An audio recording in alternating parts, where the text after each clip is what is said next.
Hello, everyone. How's it going? Welcome Hello. back to Hi. all of these unfamiliar faces. Or familiar faces. It's one of the two. We're not sure.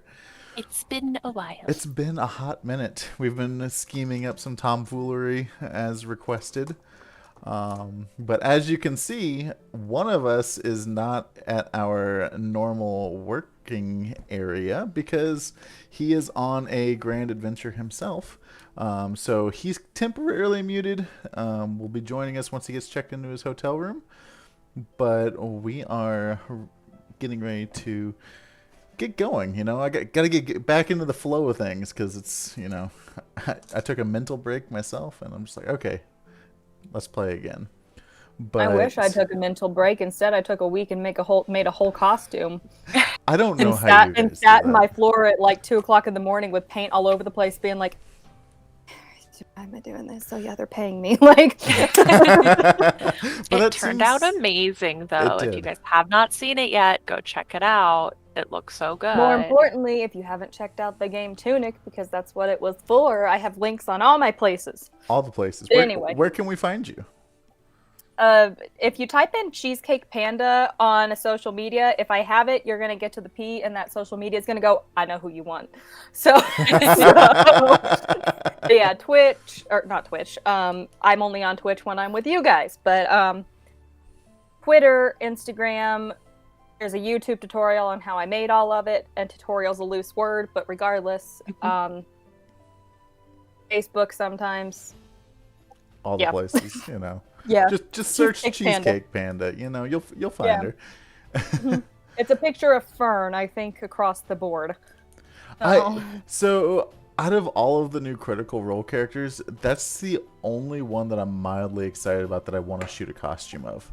Is Fern. you I have So, to make my staff still, and my little Mister, the plush that I bought, got here basically like the day before I left because I had plans Oh, to be like that, like Sid kid, and like remove the face and put new hands on it, and like sculpt a little like screaming, burning monkey face, like like the mouth open with the fire coming out. And it didn't get here in heck time, so I just yeah. had to carry him how he was. But that's maybe someday. terrifying. This little Mister, he's a ball of fire. Like I that's I what he does. I guess. Flaming He fire. literally Maddie, swoops and you throws were fire. Anyway, go ahead, Matt. you were on vacation. I Well, how was. was your break? What did you do?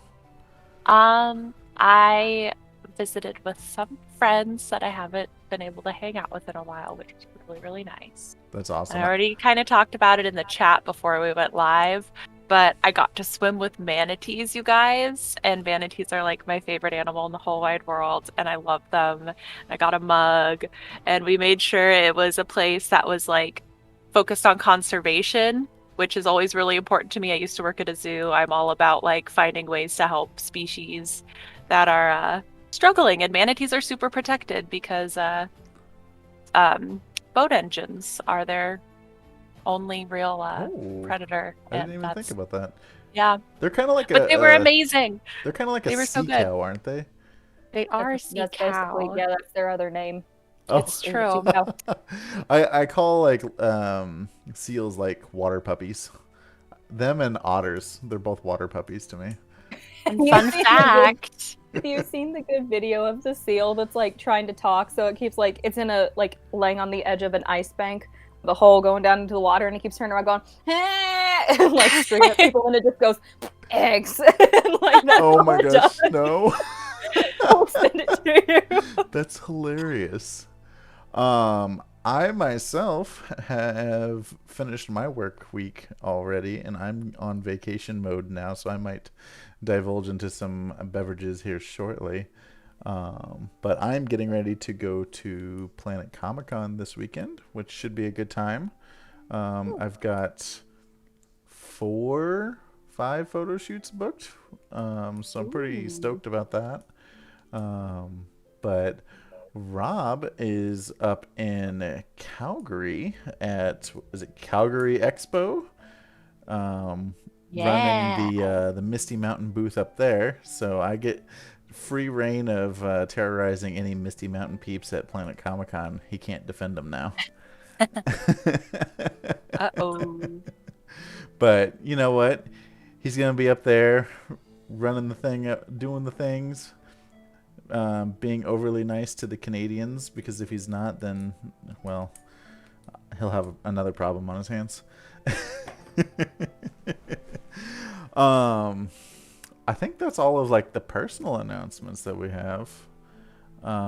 As Rob's getting his laptop set up, he can go over any other announcements that he has once he switches that over.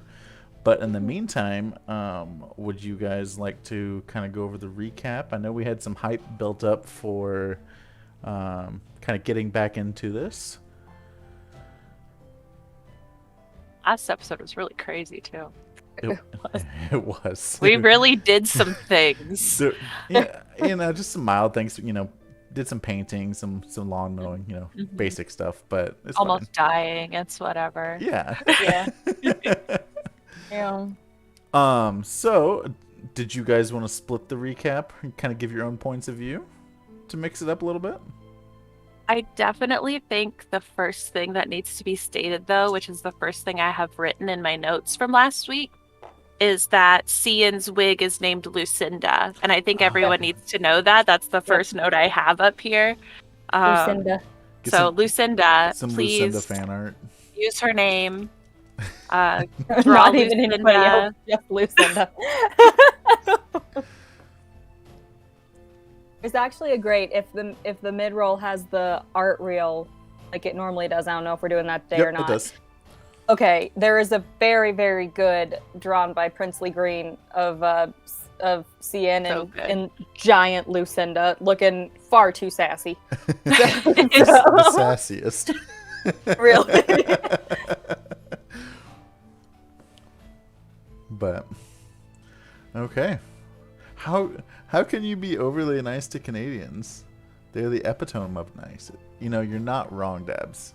You are not wrong. But being half Canadian, I am saying that you have to be overly nice to the Canadians. Match kindness with kindness. To match their level. I just threw my pen. We're starting back from our break so strong, you guys. I know, right? Throwing pens, going off on tangents. Yeah. I already showed them. I have an entire bowl of popcorn because that's just how this night is going to go. I don't know how to take that. Is it maybe a threat? Who knows? We'll see. Tune in next week before we even do the recap, I would just like to say that we ended last game with DM Rob going, yeah, I wanted to give you guys like a little something to look at. I didn't think you'd actually follow it, he says, about 2 suits of armor running around with like no body in them. It's like, yeah, I just wanted you to meet them, that's all. Be aware of who they are. No big deal. I can give a non-character recap if you would like, if that would help, because I know Sure. It's been a while. Yeah. Just because I did a character recap last time. But yeah, we started last week. We had the week before just murdered a bunny person and spread him about everywhere. So we were off trying to find a person named Clapperclaw, who's like a little... The description we got was basically like a scarecrow. So we were off trying to find Clapperclaw, and we derailed really hard because we came across some suits of armor that had nobody in them that were running around. So Sawyer and Cian ran off in different directions, getting chased by them, while Cheshire went straight up the hill and came across a bad guy who promptly one-shot him just as we got there. He was so brave. It was very brave. He was so good. He launched that arrow and said, "This is gonna do it." Yep. He enchanted the arrow with Tasha's hideous laughter. We were very luckily saved by some people who were much stronger than us at the time. Oh, we lost one, but he'll be back. He'll be back. What was the Valor's Call? Valor's Call. Yeah. Yeah, Valor's Call came running in. Some lady in yellow who Sawyer's like all swooning over was there with them. Oh, and some she guy was a with beard. beautiful, strong lady. Yeah. And we ran away promptly because there was a bone colossus coming out and just things that level 2 players cannot handle. We went into the wrong area. We needed to level up some more. We definitely should have been there before. I But mean, it's fine. you should have just asked him how he was doing. Maybe he was just having a real bad day. He just wanted some We friends. should have given some hospitality. I mean, that was rude of you to just roll up That's and on just us. start attacking. Egg Didn't even on our ask him face. what his name was. But we did find out that they're the League of Malevolence, right? Sounds menacing. Very menacing. Yeah. But yeah, we ran off to a little inn down at the end of the road, and we had a very lovely little heart-to-heart moment. Which, if you weren't here, unfortunately, you missed it because it was good. We all had good interaction, and then Cheshire felt like everything was terrible and went to bed promptly, leaving Sawyer and Scinn downstairs to cause the ruckus that they always do. He was a little overwhelmed. Yeah, he Almost died. dying will do that to you. You know, Yeah. it's to be expected, you know. I feel this new office chair rocks, and I feel like a grandma. Like what kind of song is it rocking to? Back in my day. Yeah, back in my day, Scinn and Sawyer, they somehow didn't die, but that Cheshire, oh boy, he certainly died. Can y'all hear me now? There he is. We can! Yay! It's, new laptop, new country. Who Yeah, dis? we basically ended the episode by getting some information from some bunny people and a potential hunt for something that we might do. And we went up, and Cheshire was playing asleep, but was not actually asleep. And that's kind of where we ended. Sawyer and with a lot of Scinn emotion. had a cute little sleepover moment where they would be like, "Hey, are you asleep? No, are you asleep?" And it was a great little moment there. Yeah. All right. And now Scien's asleep between two Just people like much starfish. larger than him. Yeah, Yeah, they're- everyone's just like He's not even playing on starfish. each He's like other. that video. There's a video of somebody bathing many ferrets, and all of them were jumping trying to get out, and then they pan over to one that's just laying flat on his back, not moving, just going as if getting sprayed with water. That's how he's asleep there, just like not moving. Well, Rob, do you have anything important you would like to say before we get into this? Yeah, I'm trying to center my face in my frame now that I can see Twitch. Can you hear it? I can hear you. Can y'all hear me? yes. Okay. I have push to talk on for a moment, so give me just a second so I can click, and then I will be back to talking. But yes, I have things to talk about. Okay. We'll keep stalling While for a he minute.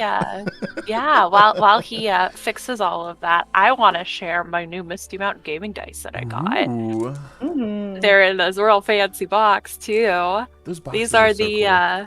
Fabled Mark Opalite dice that are our good old buddy Crash Candy cosplay designed.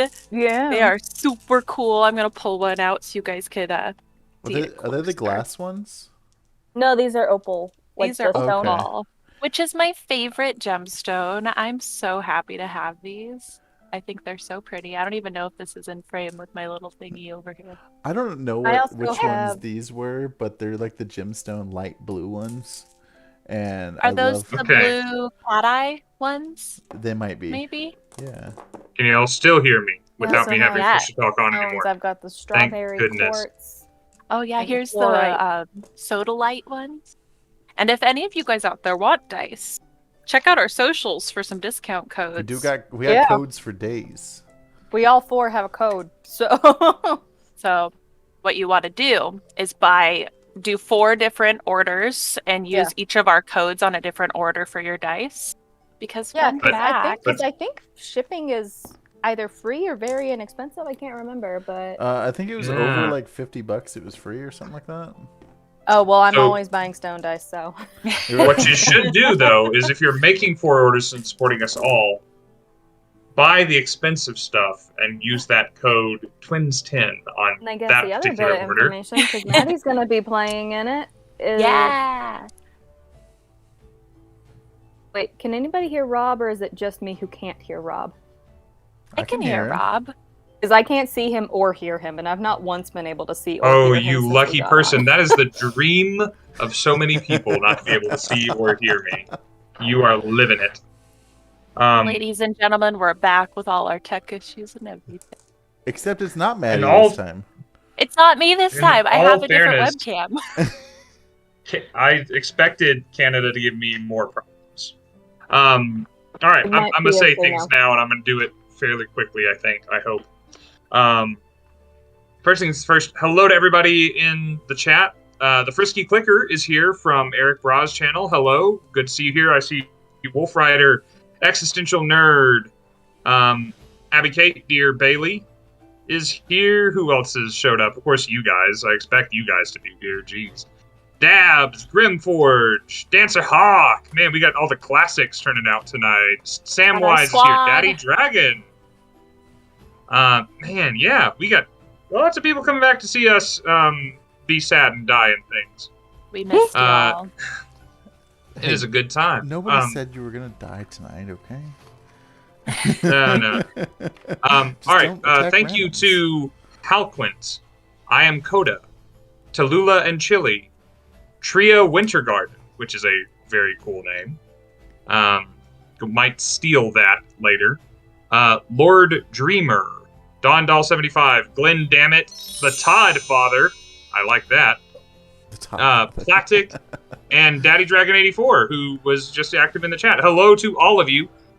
Thank you for the follow. Welcome to the party. This is Misty Mountain Streaming. We like to tell and experience good stories, and our favorite way to do that is through the game of Dungeons & Dragons. If you're new to the channel, if you're one of those people, I'm Rob. I am the face that is normally on this stream, besides Tyler. And we we run this shit. If you were wondering who ran this shit, it's us. Just some quick reminders of first time to the channel. If you're accruing channel points by watching, you can use those to affect the game. Go down below the chat and look to see what your channel points can buy you. There's ways that it can help us. There's ways that it can hinder us, or just kind of affect the whole vibe of the game. We're inching ever closer to our 500 follower giveaway. If you have friends that are not already following us and watching D&D with you, go ahead and get them in on this, and somebody will get some free stuff. And the subscriber goal is ever inching forward. Mademoiselle just gave us a resub. Thank you, darling. When we've already reached our 50 subscriber goal for the month of April, which means that I have to dress up like a tiefling druid and paint myself purple for your pleasure. Ooh. If you would like the pleasure to be immortalized in more than just a stream, if we make it to 75 before the end of the month, we're going to do a photo shoot next month when we make good on this.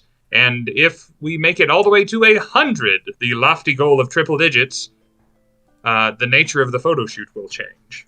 And it will be very enjoyable to a certain number of you. And Bye. probably probably less exciting to the other part. But either way, it's my embarrassment, and that's going to be great for everyone. Who doesn't like Rob being awkward? Shout out to Dabs for giving us inspiration. Thank you, friend. Oh yeah, I can see Dabs and Dancer. Hawk. Thank you guys. Yep, showing off what we can do with the good old channel points there.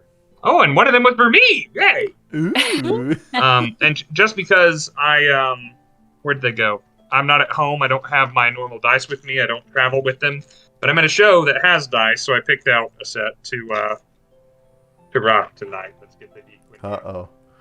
I'm not a gemstone dice person. These guys are gemstone dice people. I like my one Tiger's Eye set. I love it. But I'm a metal dice person. So I got this little baby blue and silver I do bad like boy. that. It ain't bad. Of the ones that I could easily grab as we were running out of the convention, as I was saying, no. I need dice. D&D. These were the most attractive ones that I could easily touch. So there we are. I'm going to catch up on the chat at some point and say hi to all of you that I haven't said hi to. But that's all of the announcements. Sorry to keep you waiting almost half an hour on them. Thank you, Graham, for the guidance too. I think we're gonna need all of this tonight, so Probably. thank you much. Yeah. I mean, you never know. I'm also sorry that I'm yellow. Apparently, Canada comes in yellow. You know, it happens. Okay. Well, we had our non-character recap, but does somebody want to give a in-character recap for some a advantage roll of choice? I protested being the one to do it this time. I normally enjoy doing them, but I was dead for a part of, or dead or pretending to be asleep for a large part of the That is consequential events of last session.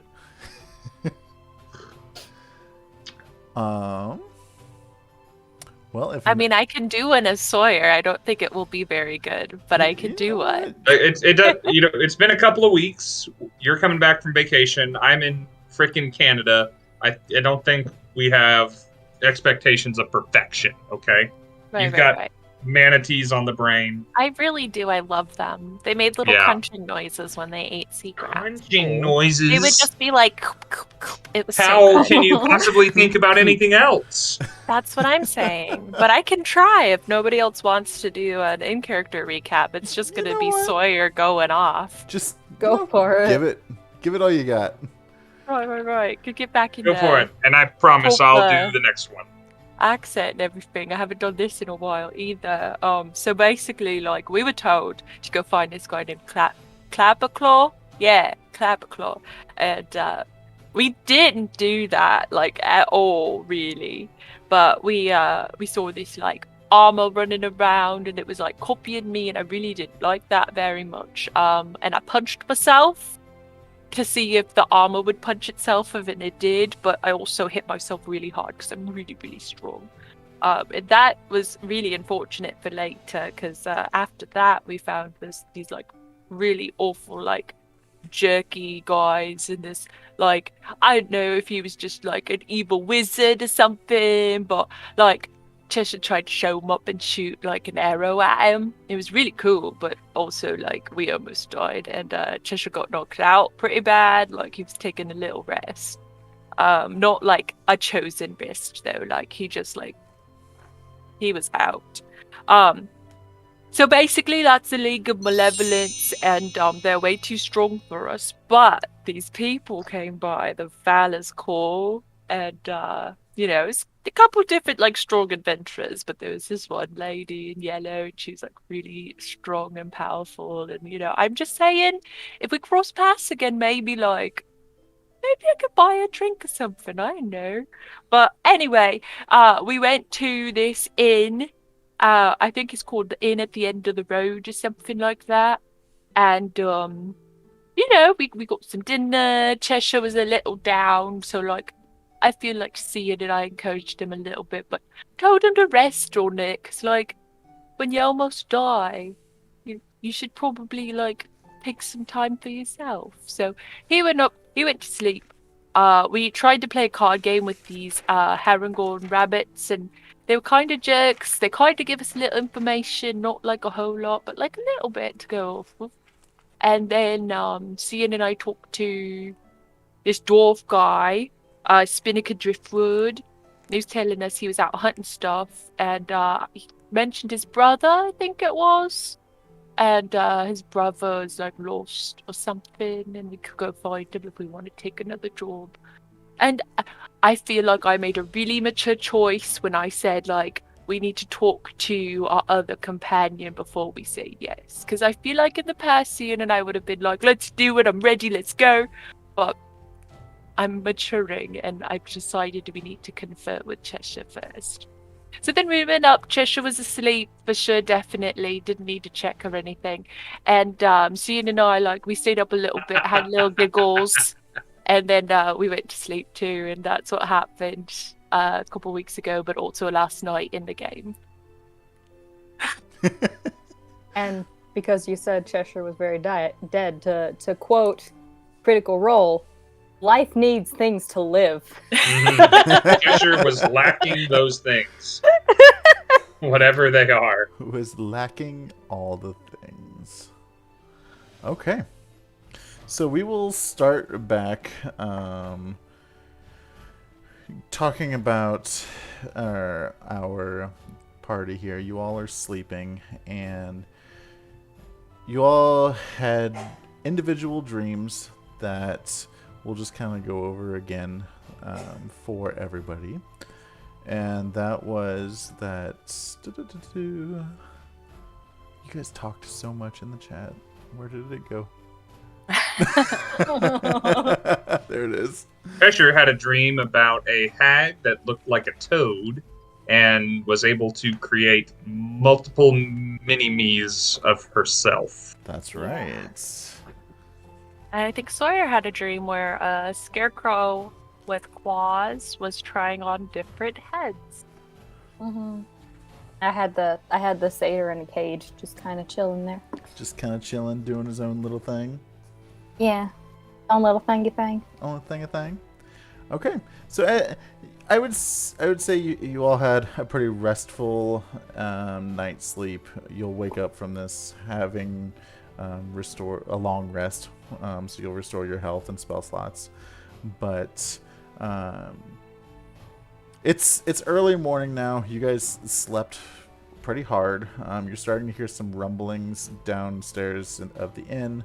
It sounds like, the morning crew coming in, some breakfast being served, that type of thing. So I will let you guys take it from there. Hey, you guys awake? I smell bacon. I could kill for some bacon right now. No offense, Cheshire. I was going to say that seems a little bit uncalled for, but bacon does sound good. From between the two of you, all you hear just a...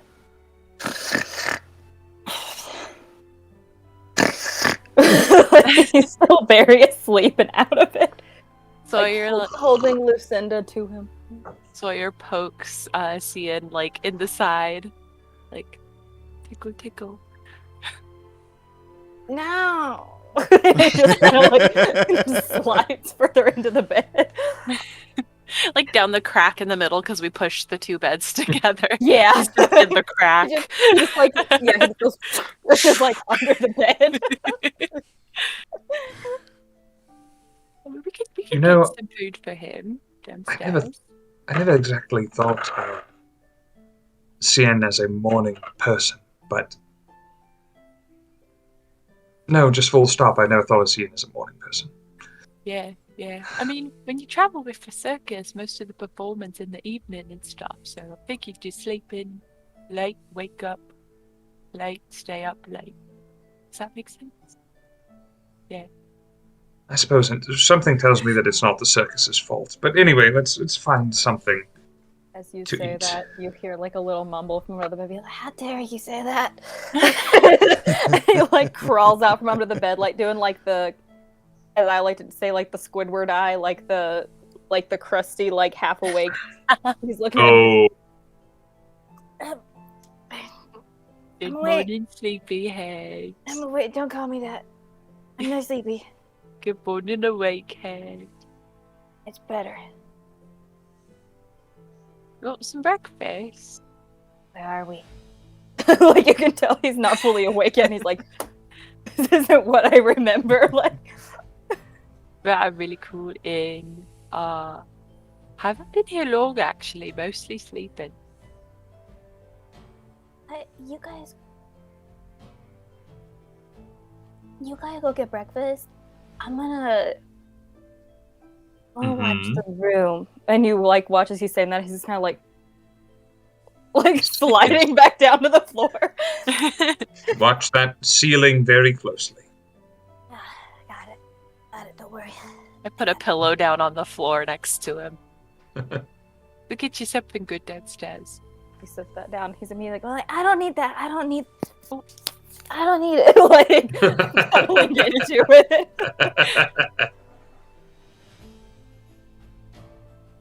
I open the door and after you, Cheshire.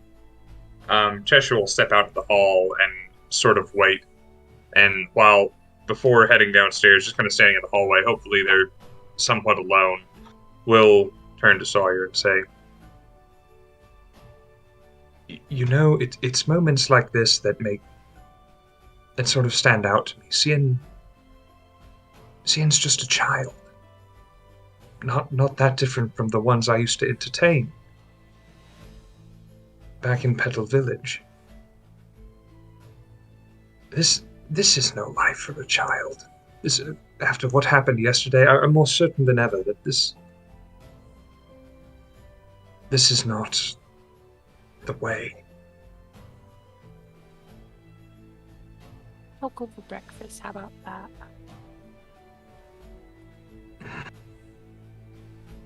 Yes. She kind of gives him like a sympathetic look, like, I care about what you're saying, but I'm also gonna like actually have a real discussion about this. And she like pats him on the back as they head down to breakfast. 2 points of bludgeoning damage. That was from a monk. No, I'm kidding. Give me a little pat, and I knock you unconscious. Knock me across the room. I'm unconscious again. Death saving throw. Oh shit! Oh shit! So, Now the righteous band of questing adventurers or whatever shows up and saves the day again. If that girl's back, then like that's totally fine. I want that strong lady back here. So as you guys go downstairs, you see Sue down there behind the bar, kind of like pouring some milk and some juices for some patrons at the other end of the bar. You see Spinnaker sitting off at a table by himself, just kind of, looking over some paperwork, enjoying his breakfast.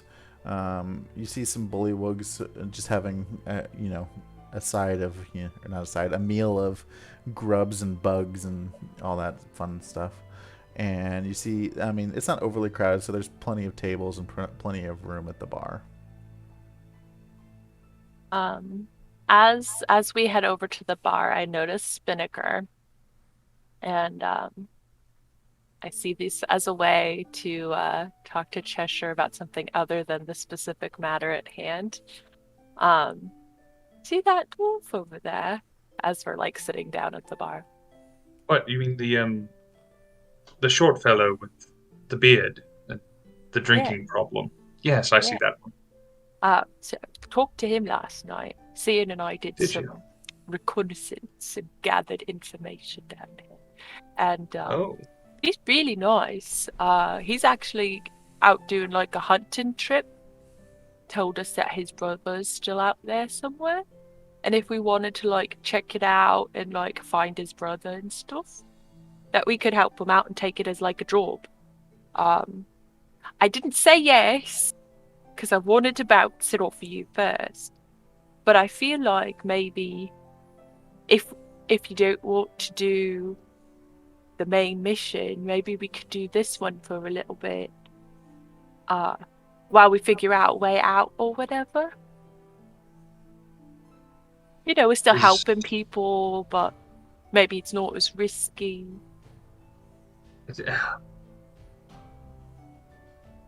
Are we at the bar top, or did we pick a table? I thought we were just going to sit at the bar, but okay. If you'd rather sit at a table, we can. He'll sit on a bar stool and he'll turn around. He will reach down and like gently take one of your hands in between his. He'll say, "Look, I feel for the dwarf. I do, and I want to help. I want these people to receive help. But it doesn't matter what mission we were or weren't on. There are just forces at work that are beyond us, and I don't want."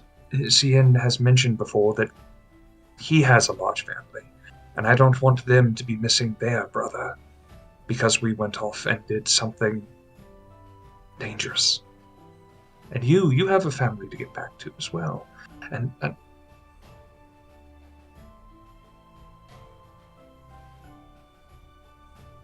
I'm torn. I don't feel helpless. I still want to help, and there are ways that I can. back home, where things make sense, where problems are my size. I'll let your hand slip. I just don't know about this place. I don't know. I don't know. And it frightens me more than it did yesterday morning.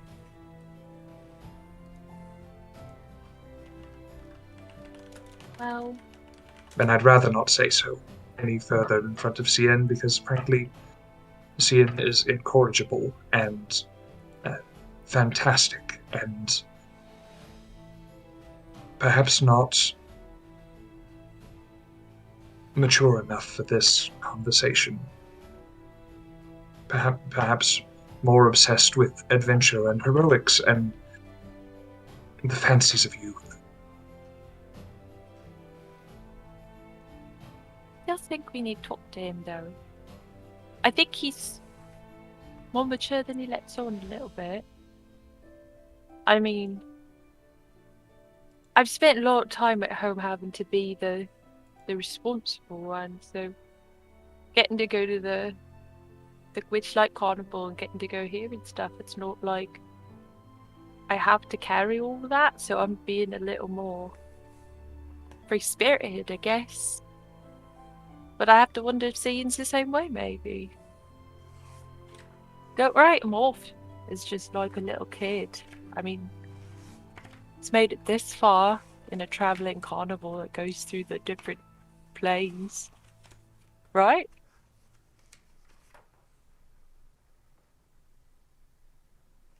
In those cases, he had better men and women than me to keep him safe, but I take your point. And probably better suited for all this than I am, now that you mention it.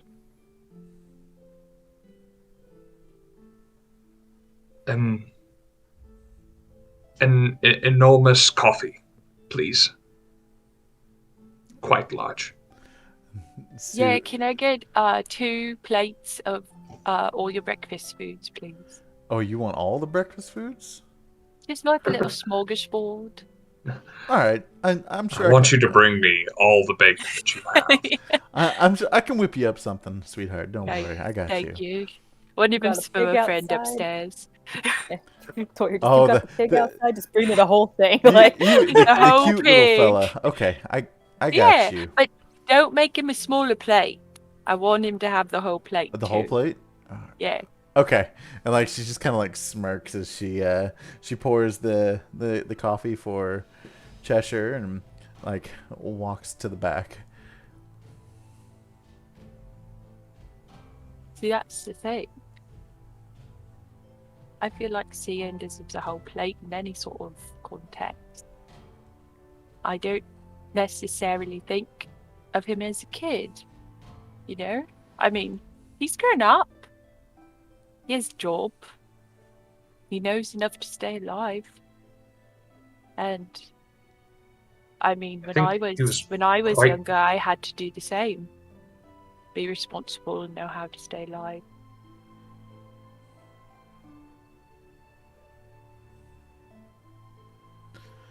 As you guys are sitting at the bar,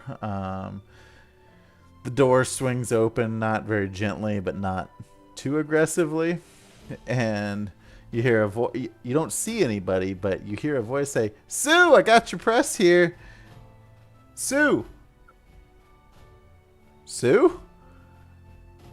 She's getting me breakfast plates. You hear a commotion, and next thing you know, you see a gnome pop up on top of this bar stool, and it's like looking like, have you guys seen Sue? Yeah, she's prepping some breakfast. You want a plate? I mean, she could probably make a third one. Oh, I'm working. Can you just make sure she gets these? Let her know they're hot off the press. There's some spicy content today that she wants to make sure she reads, because I know Sue loves her gossip. So Yeah, he sure. pulls out a stack of newspapers and like slams them down on the bar and says, "Tell her I'll be back next week." And hops off the stool, and you hear the door shut. I immediately grab a copy of this and I want to read the hot goss. Right on the front page in big bold letters, you see girl sentenced to beheading for stealing royal desserts. Oh my god. Just as like the big main headline. So you were not stealing desserts. That's a plus. A little. Wait a second. In these situations, it's always the knave that steals the queen's tarts. It's never who they think it is. I read deeper into the article. There's already mention of knaves. There is no mention of knaves. Just that Cover up. the queen was tired of this girl allegedly stealing her desserts all the time and was just done with it. She's the queen. She gets exactly what she wants. As your eyes wander down a little bit further, you see, not in such big text, but it is bolded like another headline. And it says, Vampire Lord remains in friend zone after woman's 12th reincarnation. Oh, I missed that one. What was that? Cheshire, look at this one. What was that headline? It said, Vampire Lord remains in friend zone after woman's 12th reincarnation. Oh, yeah. Happens to the Poor best guy. of them, am I right? It's really he's just too old for her. I mean, it's not her fault. And frankly, I hear that his brother was a far better match. Oh, okay. And at the bottom, you see a little statement that says, turn page for more juicy stories. Keeps going. On the next page, this one has a picture next to its headline. And the picture is of a giant ogre. And he is, green, ugly, large. And it says, ogre discovers princess they love is secretly an ogre. Now isn't that just perfect? Talk about storybook romance. That is a surprising subversion of expectations. I'm sure people will be talking for this far longer than it is actually socially relevant. It reminds me of this one time somebody once told me that the world was going to roll me. They said I'm not the sharpest tool in the shed. Could you believe that? Oh, that's surprising. Kind of rude. It is, and you're such an all-star. I know! I swear. Someone else in the chat is getting these references, right? It's not just us. Yeah, I hope so. I was like, we'll find a way to work in a music reference at some point of every stream. And Was there like a pause between somebody? There you go. followed by That's the reaction we wanted, nerd. Yeah. It was Alice in Wonderland, Curse of Strahd, and then Shrek. Yes, did I miss one? well, we're getting ready to discover the fourth one. Okay. Ooh, I like this game. Right. The last one that you see is a halfling fool awakens Baelor on stealth mission. Boom.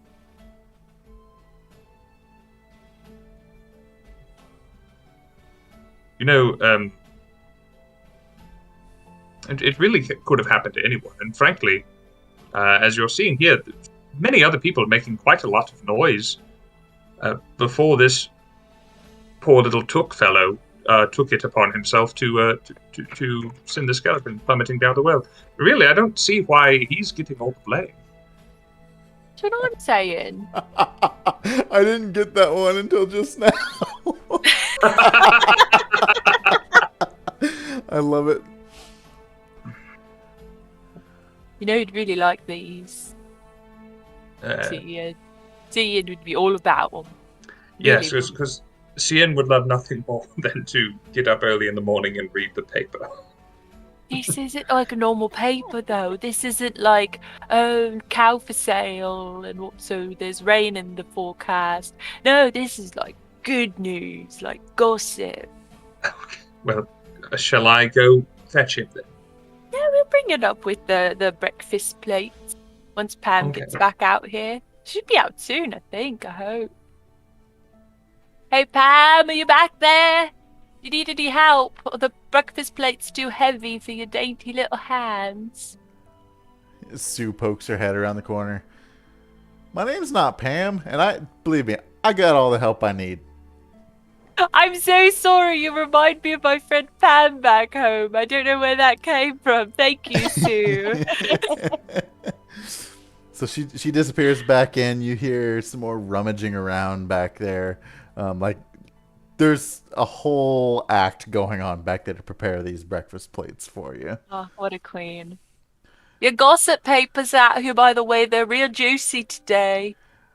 Oh, when did Sprinkle get here? Just a little bit ago. Long enough ago that it took us to read the 4 articles. Oh, you didn't read the articles already, did you? I did, but I won't spoil them for you. Oh, thank you so much. Like Promise. I don't care. Like it just brings me so much joy and happiness to read those. I just cackle all of the time. They're great. I It's a good one today. I think I have an older issue laying around if you wanna catch up on previous drama. I know it's not up to date and hot and fresh, but the Prismere Press is always great about delivering the best newspapers in the area.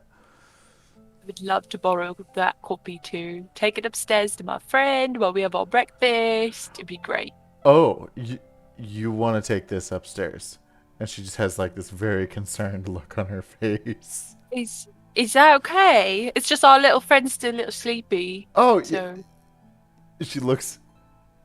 Yeah, that's fine. she darts we'll back clean around up the after corner. ourselves, I promise. I didn't realise I had to ask beforehand for that. I thought it's just like chill. I think I missed something. I'm not sure why that's concerning. Yeah, I just figured, see you deserves breakfast in bed. Maybe we just tip well and Yeah. hope this all blows over. Yeah. So first thing that comes out, Sue's carrying 3 big. Keeping up with the elf Dashians. That's great. I just sport. saw that. I I'm read like, that. Sue comes out carrying a very like large platter size of just different like breads and rolls and croissants with like sides of butter and honey and jams, all just kind of like prettily decorated around it. And she says, "These are fresh out of the oven. Like, I hope you guys really enjoy these. But don't go anywhere. There's more." And she disappears to the back. really outdone herself. Should we just tell Scinn to come down here? Or I mean, if Scinn's going to be living the adventuring life out on the road, then probably needs to get used to getting up with the sun. true. Sue bumps the door, like slams it open essentially with her butt, and like brings another large like platter out. It's filled with different fruits and there's like some apples. Why did some you say grapes, 2 of some everything? like Oh an my assortment I of didn't know it was just berries. many things. So you've outdone yourself. Real quick, just yeah. glancing about to see if there are any royal pastries here that we need to know about, because that would be a nice twist. Ooh. Robin Taylor just darkened the mood as well, if you want to tie that in at You, all. You don't see Hey, Rob. any royal pastries at the moment. And Sue's like, these, like, I picked this batch of fruit literally yesterday. It's so fresh, so sweet and tart at the same time. I think you guys will really enjoy this. But don't go anywhere. I have some more stuff for you. Please just bear with me. All right. she Maybe. she dips back Do around you the want to corner. go What is upstairs what and is all get this him? going to what is all this going to cost? I mean, we probably have plenty, but oh my goodness. Did not think about how much it would cost. I thought, like, bacon and eggs, some toast, and like something else. This is a lot of food. I suppose it's early in the day to be thinking of the consequences. You know what? She'll probably be able to bag some of this up and we could take it with us. Sure. For lunch. Like a picnic. Right. Pocket bacon. Sue comes Pocket back out, bacon. except she's coming out with a helper, and the helper's kind of grunting as they kind of work their way around the corner, and they bring out this whole cooked pig, and they're looking like, can you guys move those platters? We really need to put this up here, and like they raise up and they slam it down on the bar in front of you, and you're smelling the most like they've kind of cut off pieces of it essentially, but like you got the pig head there with the apple in its mouth, and you got the different cuts of meat, and you got some fresh bacon, just like a whole assortment of different meats and stuff there. Did they have time to cook this? I'm really impressed, honestly. Sue says- I'm not gonna eat all of this She's food like- because it's too much for my tummy, but I'm impressed. She's like, don't worry about it, it's fine. And she's like, Worrying is like 80% of what I do on this show. I don't think True. just in case this isn't enough, I have one more plate for you guys. Don't worry about it. I'll be right back. All right. Well, do you want me to go up and get Scinn then? I don't think we can bring this pig up there. I understand her concern now. Yes. Right. Yes. I'm gonna use my monk speed to run up the stairs really fast to get Scinn. You're like running up like a child, like super excited, like Scinn, you gotta see like, this! your feet like running along the wall so you don't lose any speed. Just as you get up to the top and you're screaming like, "Scinn, you gotta see this!" Like the door like slams open and he's in Lucinda and just like, "Monk hasn't trouble down there. Do I got it?" Pulls out little dagger. You can can help. use it to cut up more of the pig, but you gotta see breakfast. Sue outdid herself. I've never had a breakfast like this before. You gotta come see it. Well, if you're this excited about it, it's gotta be awesome. Oh yeah, run Sue, back down. Sue bumps back out and with the last platter, and it's filled with some desserts, some royal tarts, some delicious looking orange flowers that are just whispering "Eat me" repeatedly. I know those are good. And some brilliantly colored sunrise flowers that are kind of shining almost like a dim light themselves. And she looks and she's like, "Oh, it's just you, sweetheart. Hope you're hungry. You got some work to do." And like she puts down the third platter. Like He hears two sets of feet like running on the wood. One Down the normal sound and stairs. then one that's like 10 times faster. It's just because of the short stride.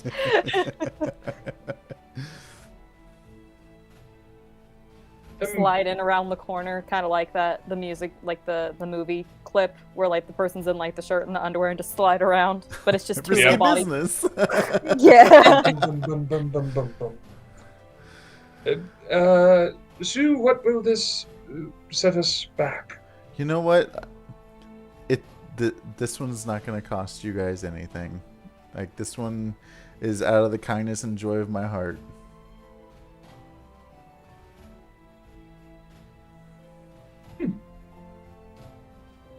Okay. Okay. Then I will. Sawyer's like hitting the bottom of the stairs and is like, Sue, this is amazing. Oh, sweetheart, this is nothing. This is for you guys. You're so sweet.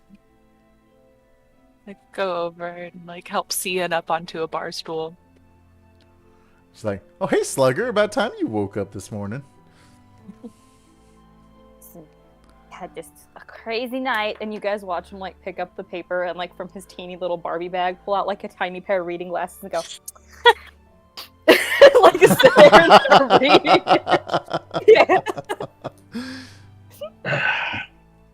And Sawyer's like glancing across all of the spread, and her eyes stop at the royal tarts, and she just like goes from the tarts to Cheshire tarts, Cheshire tarts. Do you make all this in house, Sue? Yeah, if we don't make it, we try to pick it ourselves. We also try to support, some local farmers and bakers in the area. So sometimes we buy some of the baked goods so we can spend our time elsewhere. That's awesome. I mean, I'll try a little bit of everything. And if there's anything I really, really like, I'm going to have to ask you more about, like, where to get more of it or whatever. So I hope you don't mind me, like, bugging you a little bit later. Oh, absolutely. You know what? Let me top off your drinks. Was it coffee Thank for you. everyone? Yeah, I would say coffee all around. Cian, what do you want? You have like cream and like a bowl of sugar. I absolutely have that. Let me go out in the back and get it. Comes back out, sets this big cup of coffee in front of you. He's still sitting there with this giant paper, just like. Sets this giant cup of coffee in front of you and fills up the other 2 glasses. She says, "All right. If you guys need anything else, just let me know. I got some errands to clean up and finish around here, but Cool. I'll be around. Oh, here's yesterday or last week's episode of the Prismere Press. If you wanted to catch up on that juicy drama. Definitely. And I'll take it and I'll put it up kind of like how Cian did. And as she walks away with the paper soul up, I lean over to Cheshire and I'm like, Cheshire, we're involved in this now. Our witness is here. There's some tarts that look like the ones in the picture. Yeah, those definitely the royal tarts that someone's getting beheaded over. Do you think they took them from the beheaded girl, or do you think that are they accomplices? I don't know. I don't know Is if they this a bought ring? them or like this is deep. Between the 2 of you, you just hear like with this giant cup of coffee, you just hear. Doing that child thing where like you don't stop drinking at any point, just keeps like gulping it up. Alright, so I mean they're evidence that we should take them, right? Yeah. But like only one is really needed for evidence, right? Right. I feel like There's more than such one. high demand. Save one and we can try the others. Right, because when's the next time that we're going to need to try royal confectionery? Right, I'm so curious. I feel like I'd be missing out if I didn't try one. Exactly right. Like 3 seconds of silence and looking at one another, and they both grab for the same tart. Oh, yeah, you go ahead. You try. No, that's all it is. No, it's okay. I'm just gonna take this napkin here and wrap up this one for evidence. Okay. And I'll break that tart and Protect pass it half to as much as I Sawyer. can. Cheers. Meanwhile, like one whole platter is already empty. He's still just sitting there, like with the paper, just. Which platter, or did you take some off of each plate? The whole pig. Yeah, the whole pig is gone. No, you probably had a bunch of like the bread and like pancakes and like that kind of stuff, and some of the fruit and all that. So. Okay. I think Dan just realized that I also play D&D. Alternate universe where Rob DMs and Yep. Rob You'll plays. You'll be I playing go to Canada on and it's Monday, Bizarro too. World. Every- Yeah! You'll be playing for the next couple weeks before running again. Mhm. In the Try my best to murder everyone. next, or in the previous issue of Prismere Press, the big caption of this one is, "A boy riding flying luck dragon terrorizes school bullies." This tale's as old as time. I just feel like it goes on and on. Really, it's just never ending.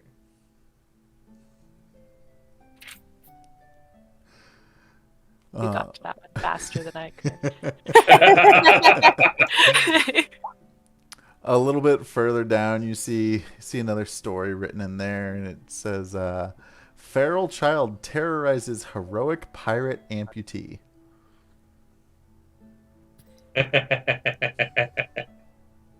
I squint at the picture and I see that there's a little fairy in the background of the picture. I'm like, see, and hey, is this one of your brother's sisters?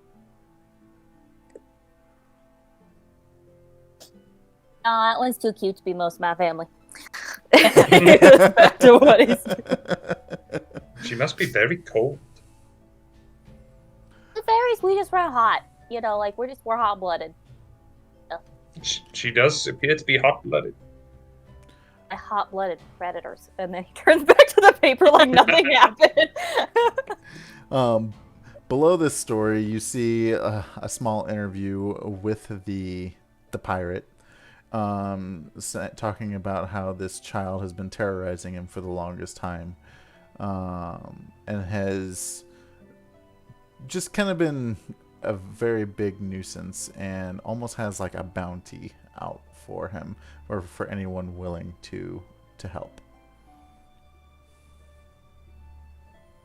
I was paying attention to the chat, so I missed the reference in this one. I am not interested in really hunting down feral children. Especially if this adult pirate with a hook can't get him. Like, that's some real intense stuff that this kid's doing. If he can get out of all of that, no problem. It talks about there being like stuffed alligators just kind of left everywhere that he just keeps starting to notice. As you turn the page, you get to the next story, and it says, "Farm girl assassinates beloved witch." How dare she? Like, oh my god, the youth today, I swear, they're straying farther from the path of light. It's like this tiny little fairy sitting there talking about it. Listen, all I'm saying, shoes can get expensive. If you got a good pair of shoes out of this, I'm all for it. Yeah, but Sawyer, you and I literally stole a fancy pair of red boots off a dead lady. Oh my god, did we steal that witch's shoes? About us? I'm a shepherd. That's really close to a farm. Pick your shoes up right now. I read this, and all I'm thinking is that there are far safer ways to move house. It didn't need to have any collateral damage whatsoever. It was just a twist of fate. So it was. I mean, it is a bit extreme to drop a whole house on a person. Even if they're big, like that's a whole house. But that's a good piece of real estate. That road goes all through the land. Yeah, but like, don't you think like it landing both on her and the ground means the foundation's just like erect? I mean, likely so, but it's got a lump in it now. Witch blood makes good mortar. We don't worry, guys. At the end of the article here, it says the dog Dodo's okay. So it's what I was worried about. It's fine. Hey, we're fine. I had heard the dodos went extinct. I'm glad that there's still one up and kicking. Maybe they all got dropped houses on them. That's why they're gone. It's probably the reason. Hear about flying monkeys? I wonder if one of them's like white and named Phoebe. Like I heard somebody else who had that. No, I'm kidding. That just. I mean, of all the things we've talked about, that sounds ridiculous. Yeah, that's pretty crazy. I didn't think that would happen. It says right here, there's flying monkeys. They're real. At the end of that second paper, the last story you read is Lion Deity returns from death to battle Ice Queen. I think we should get that lion guy to go like take the head off of that like weird necromancer guy. Payback. You know, if I could learn this trick of just not dying when things kill me, I would feel a lot better about the adventure thing. Like, that's a pretty good posse trick. Start working on that.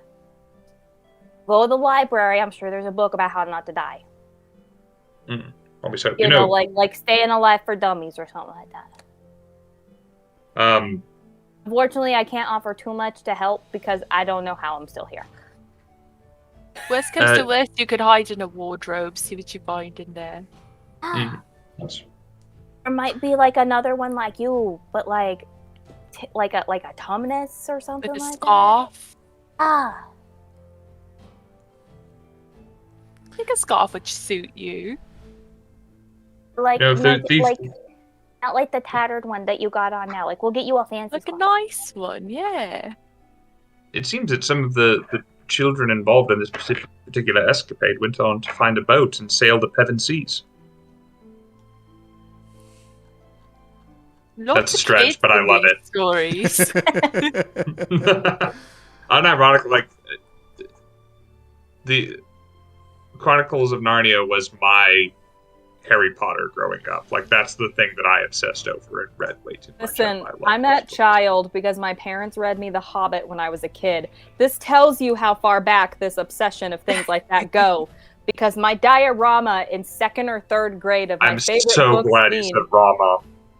Yeah, diorama. Not anything else, not a paper, a diorama. My favorite book scene from 2nd grade was Bilbo and Smaug. Yeah, my mom still has it. Like, by the way, I've said hello to almost everybody in the chat, but Irish Mac, good longtime friend and supporter of the channel, and Iski just popped up. So hello to the two of you. I think Glad you guys he also darkened the mood a couple seconds ago. Yeah, I think we have like double two dark in the moods. Oh, we have another darkened one. Okay. Yeah. As you are sitting there enjoying your breakfast, Sue comes over and says, how's breakfast treating you guys? Are you guys getting your fill? So good. So good. Tasty. That is good. So I know how I told you that breakfast was gonna be free and all, and that it was gonna be on the house. But I just got some news, and I am gonna have to ask for like, I don't want your money. I don't want your money. But I am gonna have to ask for a huge favor. I noticed that you're, and she looks at CN, and like looks back and like, she like motions to Cheshire like, come here, and whispers in your ear like, so we have this thing here in the Feywild that says like, if we do something for somebody, even though you're not paying, the law states that you're supposed to do something in return for that. And it would really mean the world to me if I could have your friend's wooden teeth that are, just hanging out there in his bag.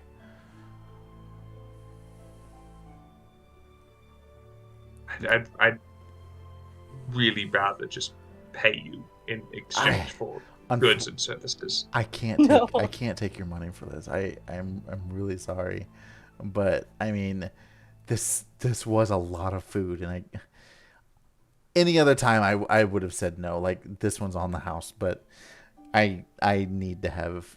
I mean, actually, you did say that this was on the house. This kind of seems a little bit of a gotcha, like a scam sort of thing. I agree, but yeah, the law of the land does state that I need to get something back. Well, we can certainly do something. I mean, just have to be something that's important to our dear little friend. Okay, if you can get something, I just have to have some kind of act or service.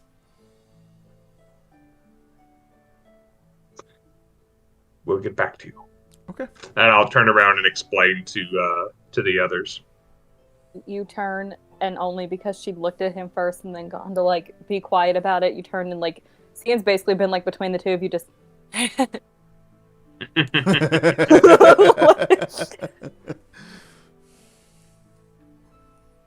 You know what? You know what? This is not fair.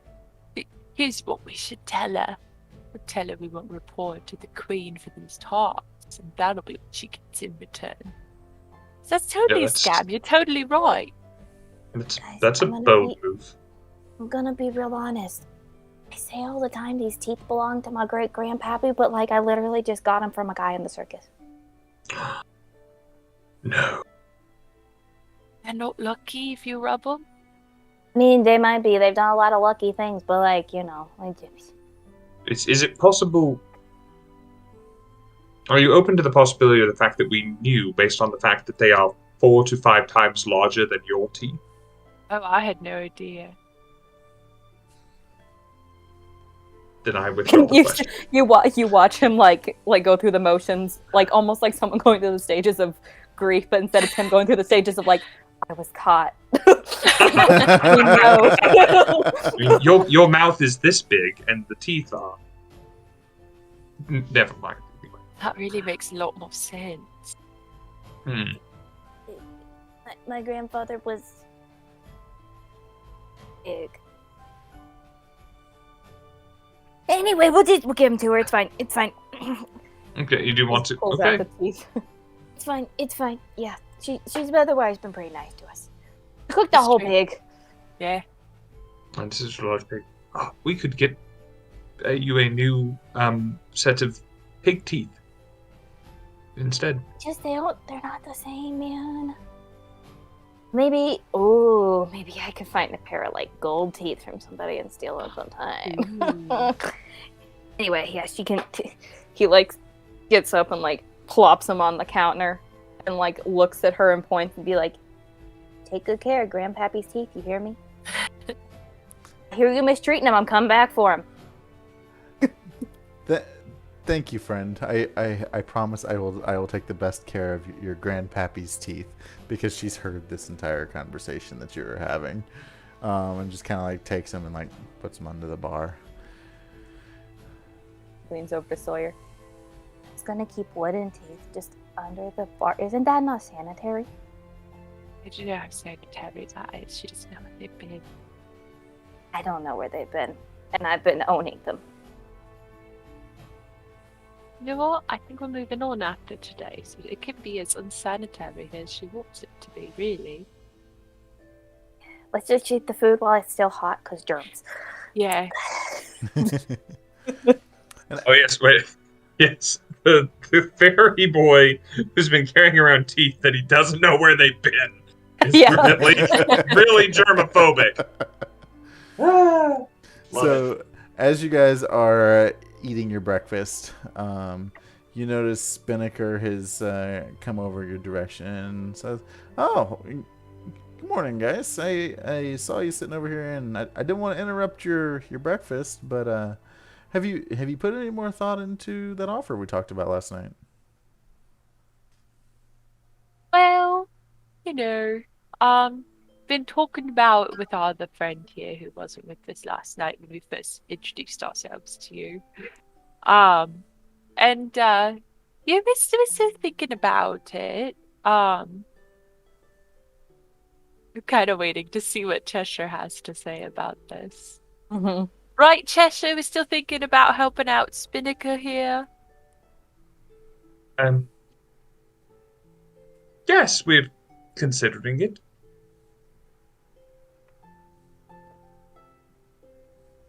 Do you need an answer right away? Oh, well, I'd like to know quickly, seeing as, it was my brother that was involved in this, and he's, gone and all. So, it's not a missing person case, but it kind of is. So, Thank you. If you can't do it. Absolutely, that's fine. I don't want to burden you. I just need to know so I can go find some other adventurers that may be willing to assist. Oh, we know some, and they're supposed to be coming here at some point. Oh, who? Valor's Call. Oh, they haven't been here in probably 2 or 3 months.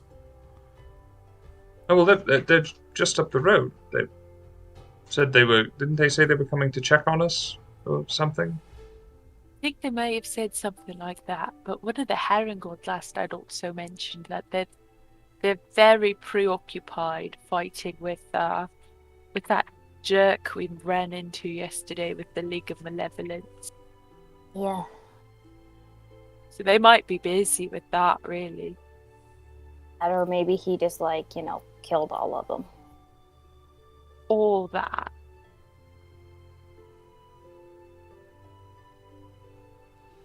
Well, I mean, I say we do it. I say we do it. I mean, come on. What else are we gonna do? I mean, Nope. if we're headed somewhere Lib. else from here, we might as well just keep an eye out anyways, right? I mean, if you want to keep an eye out for it and track it down, you're more than welcome to. I can offer some rewards as you if you're able to bring me a trophy of these hunts, but don't feel obligated to have to do it.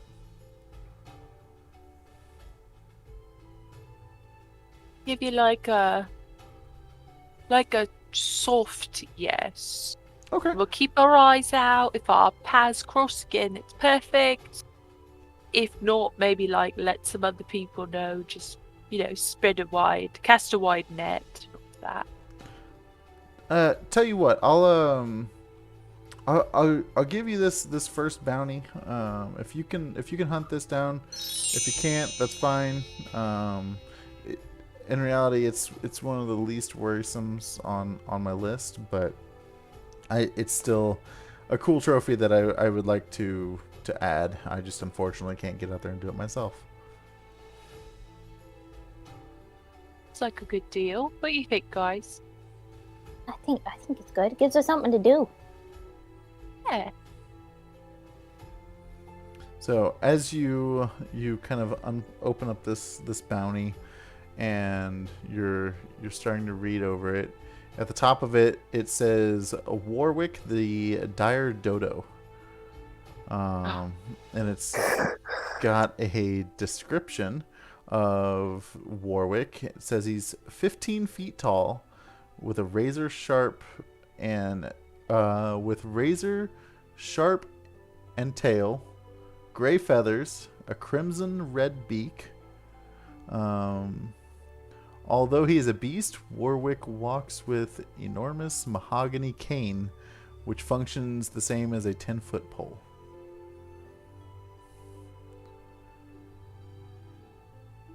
You want us to bring back a trophy of a hunt on this guy? If you can bring me his beak, I would greatly appreciate it.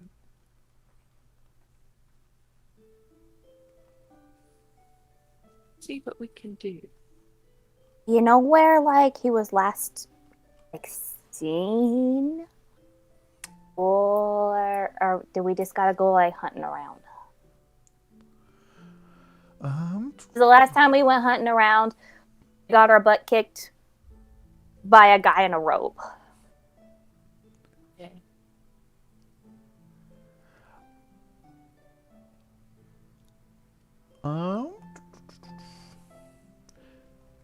Let me pull up the map here.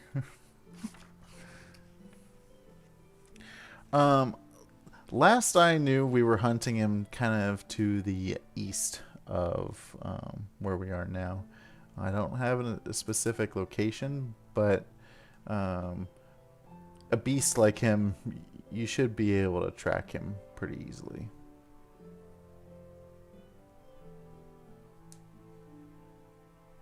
And if we can't get the beak, if something like that catches on fire or explodes, or just any little weird things like that. Is there anything else off of him that you would like as a trophy, like his cane or like? If you can bring me one of his talons, that would work as well.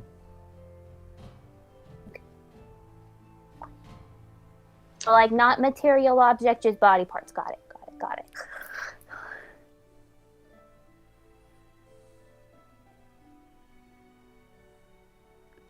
Out of character, real quick. First of all, I'm offended, existential nerd. I'm just talking to roommate about square readers and point of sale systems and stuff. It's like, get off my case. But also, thank you to Grimforge for gifting another tier 1 sub to the community. Thank you, buddy. I appreciate you. I also believe we got both. We got a light in the mood and a dark in the mood. Yeah. This is such a tug of war. It was essentially back to how it had been. Yeah, it's gonna break about even.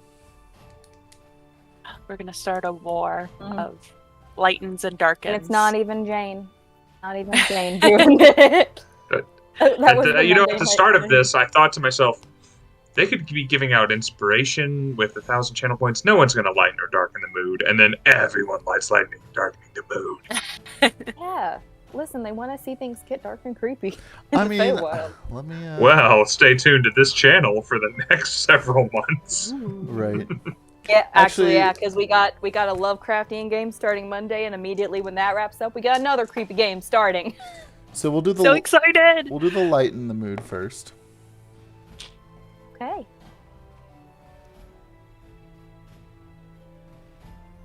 That'll come into play here shortly. I just have to share because I'm the only one with the animals here, the dogs out in the hallway, and I can just hear like this little like. And that will also come into because play. I'm not giving her attention. I love it when dogs sigh. It's always just like with so much emotion. Just the yeah. I know, she does. Like, you can tell when she's given up on something because she lays down and just goes... So I've rolled both of those, and I will reveal them shortly. All right. So what do you think, everyone? Should we start packing up and heading out? I mean, I don't think we need more rest, and we don't need to pay for another night. I know we're supposed to find that guy Clapperclaw, but like, let's be real, this one's gonna give us like some money, so like, you know, like remember, I still have the money that just appeared in my pocket. And, I know, but like, as you far as can I'm concerned, always yours. use more money. Always use more money. And I think it might be a good idea to investigate and I pull the tart wrapped in the napkin out of my pocket and kind of like show it. And well, I'm just curious about it, so. Yeah.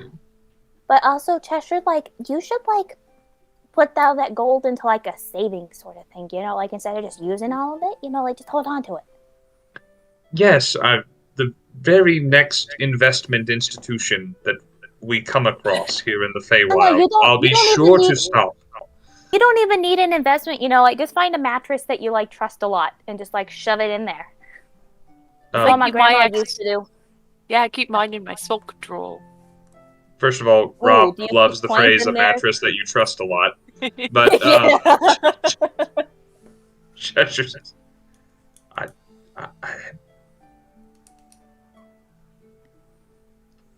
okay. I form trusting relationships with inanimate objects much more slowly than you and Lucinda apparently do. Oh, you want to hide it in Lucinda? She's kind of like the size of like a child mattress, you know. That's a lot of weight in coinage on your head. And you she's already a lot of. She's already a lot of weight. Like, I'm gonna be honest, she's a big girl. Yes, you're already top heavy. Got some junk in the trunk, if you know what I mean. But like, it's not really in the trunk; it's like in the hood. Mm-hmm.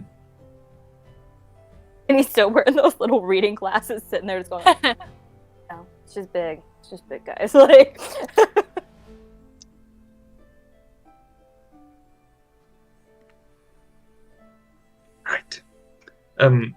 I can So- see I've made you concerned. Talk about money later. It's okay. Okay.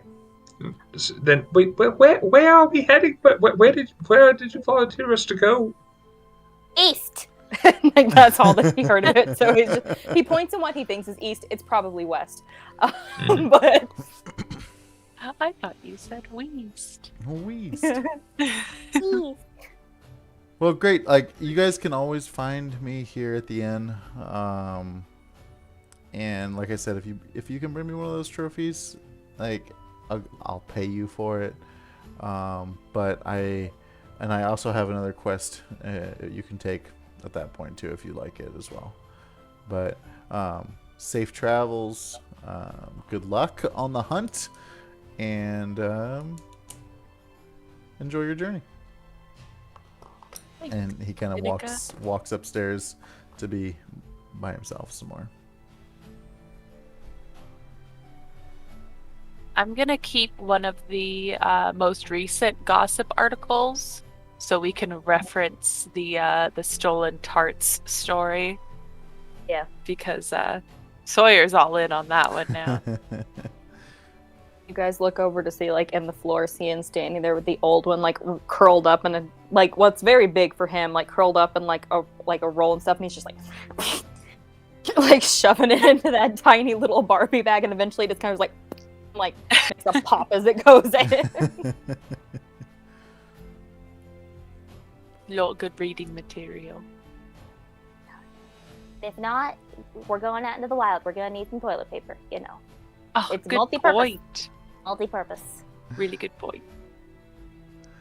I want to say this this fellow in the resurrected lion story, this Tumnus fellow, they call him a fawn. He's a satyr, right? He's like me. Why do they call him a fawn? I think it's just like different words for the same thing, you know? Like, my god, humans have so many different spellings of the word fairy. It's like they just put "ugh" and then whatever they feel like after it, you know? Like, it's wild. Of course, humans are illiterate. Yeah. Sorry, Sawyer. No, it's true. I really didn't do much schooling, so I feel like maybe I've just memorized a lot of words and I don't actually know how to read. Listen, bud, like I told you, you know, you and I, the smart ones here, you know, it's fine. Fine. Yeah. Yeah, there's always people who just excel above, like, what expectations say. I definitely think that I'm smart in some things. So I I feel think you're good smart about in it. a lot. I think both of you are smart in a lot of things. Thank you, Cian. I think the same thing about you. You won't trust mattresses. That's just, it's a big thing. Like, you gotta trust them mattresses. I just haven't met the right one yet.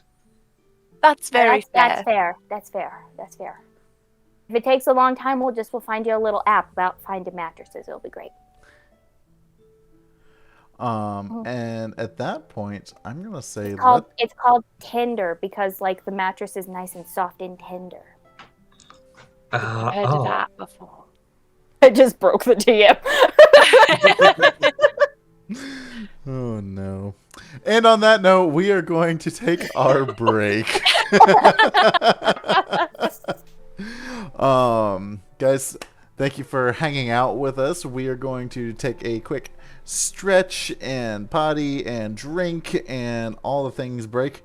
We have a updated art reel coming up here in the break time, so hang out for that. And chat, what? Give me a random topic. What should we talk about in chat? Oh, well, we haven't been here in a bit.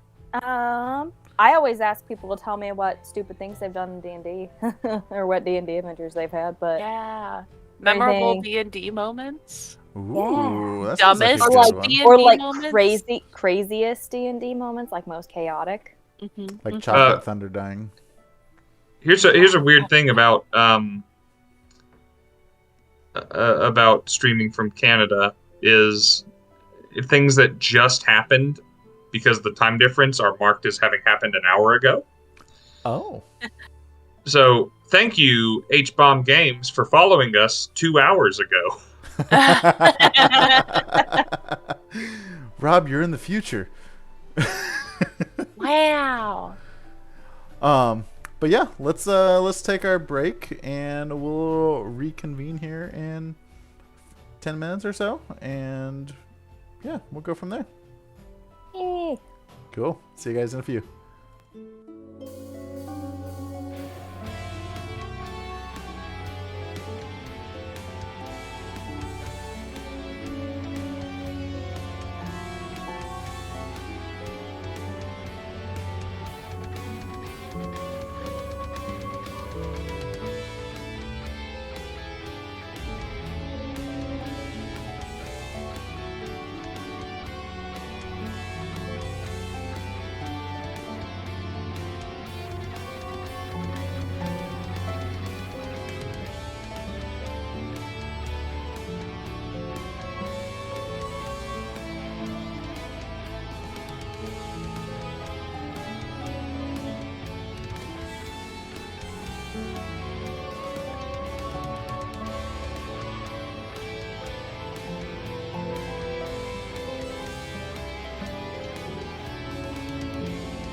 fruit gummies.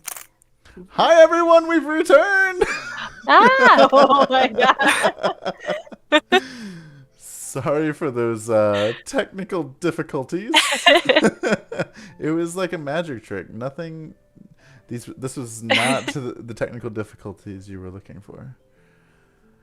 Thank you again for bearing with us on that. Technical difficulties are never fun, especially when you're doing a live stream, but they do happen, and we appreciate your patience. So, before we went to break, it sounded like you guys were finishing up talking to Spinnaker, and he was trying to convince you to go hunt Warwick the dire dodo. A dire dodo. Or you guys were able to continue looking for Clapperclaw, and you were getting ready to make your way out for the day. So I will let you guys have it back from there. I make sure to take some of the leftover breakfast food and make like a little to-go pack and put it in my little like rucksack for later. And then Sawyer's ready to go.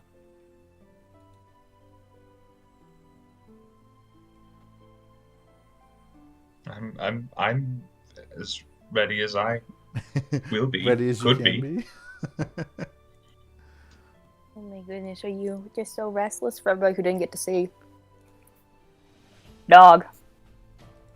There she is. No. No. Doggo. Yeah, Cian's gonna also get some food ready to go, and then he's gonna spend a little too long, like, grooming his wig. Before he's like, okay, I'm good. I'm good. He folds up his reading glasses, put it back in his little Barbie bag. Can I ask somebody if they know which way is east? Just so we Would be know smart. we're going in the right direction. Yeah, absolutely. As you're heading out, you just mention over to one of the bullywugs that was there, and like, do you know which way is east? And they tell you, yeah, as you head out on the path, once you get to the end there, just hang a left and look that direction. The sun's probably gonna be shining that direction, but that way is east. I got you. That's a really good point there with the sun and everything. Thank you very much. Absolutely. Would you like some pocket bacon before we head out? We have a lot of bacon. You know what? I just ate breakfast. I'm good, but thank you so much for your offer. And he takes a nice humble bow. Sure, I tip my hat to him. If the pocket part had you disturbed, sir, don't worry. It's been in the pocket for all of like 10 seconds. Just packed it up. It's fresh. Like literally off of a pig. If it's Like, warm, just it's came off because the it's pig. like cooked, not because like my pocket's It's been in a warm. pocket, yeah. Yeah. Sure. Okay. Yeah. Yeah. Right. All right. Where's the sun? That way. Onward. So you guys walk out, and Cian walks out and goes like, like forgetting that the sun is the thing. He's like, which way is the wind going? Like, so as you're walking down the trail from the inn, you start to hear some like creaking and loud like rumblings, very close to you, and as you are slightly terrified because the last time you heard big grumblings and all of that type of noise, it was a bone colossus coming out of the ground. If that noise is coming from the east, maybe we should go west. Double Good. round. That's a good point. Let me just. he starts like listening around with his ear cupped out. Trying to say double which around direction means he's like coming in. turn around, right? But like go west and then like north and then east, and we'll be like make like a square. around where they are and avoid them. Yeah. I like avoiding. So as you guys are trying to figure out which way you actually want to go to avoid this, you as you're facing east, you hear the noise to your left, and it's literally right on top of you. And next thing you know, you see the inn itself start to move, and it sprouts out some like fleshy legs that make it look almost like spider legs. There's a lot of legs around this thing. Oh And- no! And the inn starts just walking in a random direction. At about Is that the ruckus that we heard? that is the ruckus that you heard. Amazing. It's moving at approximately 30 feet per whatever. Sawyer watches as the house starts to move and goes, I'm still fast.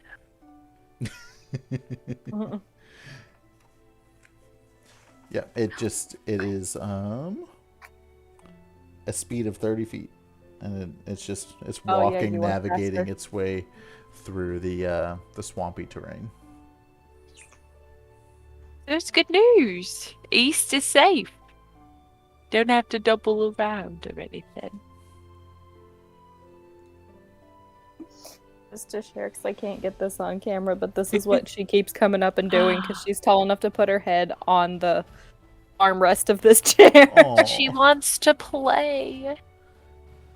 Say you're just crying for no reason because that's what you do. Yes, cry Me for no too. reason. Okay.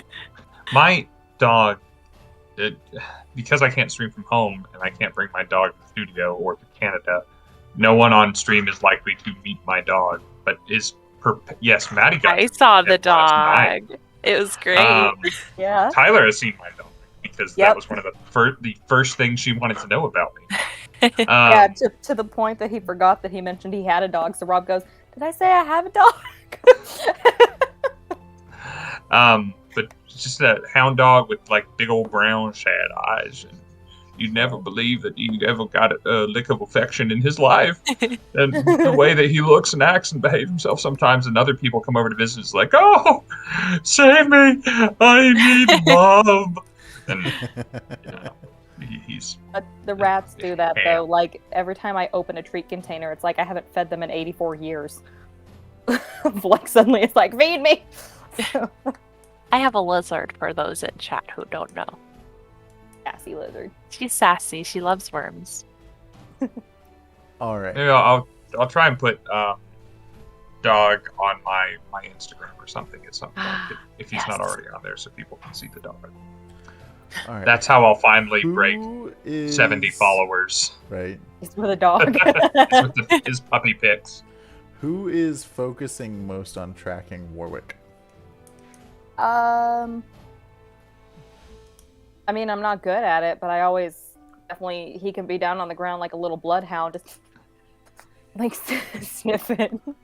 Cheshire is focusing most on trying to stay aware of immediate threats, not Okay. actually Like- not really invested in finding a new problem.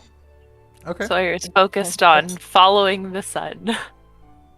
Okay. But I guess, yeah, So I guess it is Cien actively looking Cien, for animal tracks. Go ahead and roll me a survival.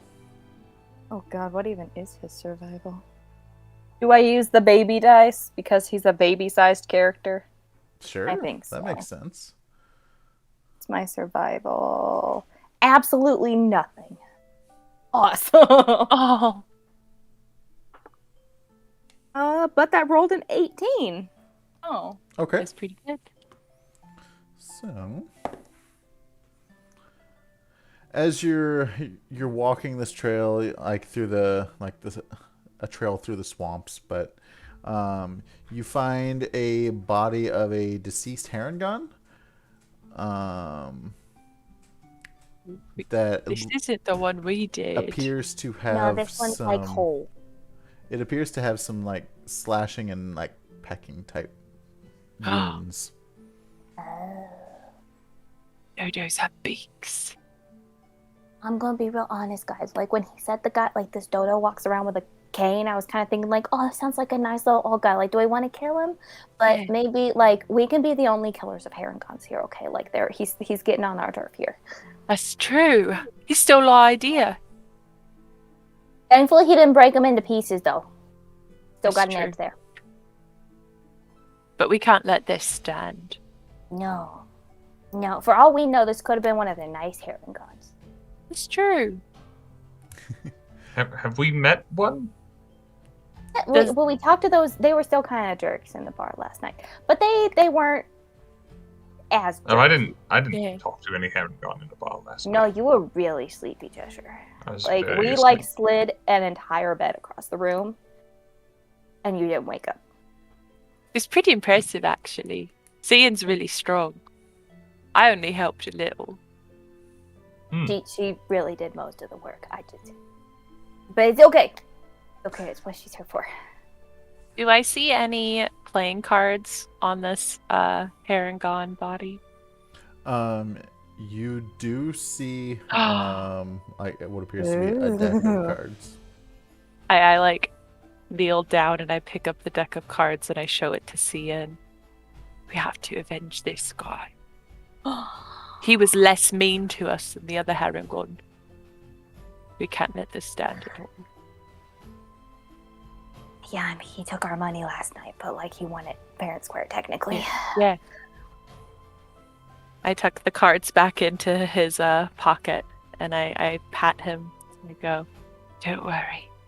We'll get this guy. Sleep well." Just Rest out well, sweet of, prince. out of curiosity, do any of you have speak with the dead or speak with dead? I'm pretty sure I do not, because I don't think that's a spell sorcerers can take. Okay. We're level 2, so I That's don't pretty think high we can get spell. that spell. Okay. Yeah, what is that, level 3 or 4? I think it's a second level spell, so we would need to be level. Oh, I thought it was a higher level spell than that. In a miraculous turn of fate, Sawyer has one spell and that's it. Whoa. Okay. No. So Oh, as you were right. It is 3rd level, so when we're level 5, we could have Yep. that spell. We'll come back then. We got a while. We'll find we'll, this corpse We'll leave him here. when we Right. level We'll up. romp for a little bit. as you We take the head off of him and hold on to it. No. as you are kind of adventuring forth on the hunt for this giant dodo, who is Cian still the main tracker on this, or has someone else taken point? I'll help out. I've got a +2 to my survival. I'll give it a try. Okay. Don't ahead. forget, you all have inspiration and guidance. That's Yeah. true. And I think it was Answer maybe. No, somebody gave us. It was Graham gave us guidance. Yes. Oh. Okay. Yeah, Grim on the guidance and this way. Dancer and down. So Here we go. Oh, I'm gonna use that inspiration because that was a 1. boo. Roll better. I'm gonna use my guidance. Shout out to Grim. That is a 13 now. What Okay. is that? Oh, infamously lucky number. Yeah. Well, if that's I got the a case- 17 Okay. on my check. That's more. Oh, wait. 19. That's more than I enough. did not have this too. Ooh. So as you guys are walking up, in the not the far distance, but the near distance, you see what appears to be a 3-foot-long gray feather. Ian picks it up and it's like from the ground down, like still like a foot taller than him. He's like, I think he's really big. Like, I know that he said he's a dire dodo, but like I didn't think he was gonna be this big. Well, he said 15 feet tall. How tall are you, Cian? I'm 2 feet tall. It's a whole lot of Cians. Look, just throwing this out there. Why are we going to fight a 15-foot tall bird with 3-foot long feathers? I mean, why are we trying to do that? We can't even cast Speak with Dead. Well, like, first it was because we wanted money, but now, like, he killed a guy that we know, so, like, we kind of gotta. Eh. Yeah. Besides, I'll never know magic, really, so I'll never know Speak with Dead. I So think it's not a I'll good never get the tracker for opportunity. me. Now, I don't when you think I'll say get the speak with opportunity if we dead, go fight this dire dodo. When you say speak with dead, do you mean like speak with a dead person or just like talk to like at a dead body? Because like we could definitely talk like at a dead body. I mean, you It's guys, Mostly, true, I I was just trying whispered to make to a it. joke, but you guys. I did suppose talk you to can do it Mr. either way. Stickles. We did talk to Mr. I suppose. Stickles. I suppose converse with dead. Oh yeah, I can't. None of us can do that yet. No, No. not at all. But what about this? I just want to go see this thing. And if it seems fightable, we'll fight it. We'll bring back the beak or the talons or whatever. Why don't If we not, like? we can run sneak? away. Yeah, why don't So- we just sneak? Where do we draw the line on seems fightable? Because a person my size seemed fightable just yesterday.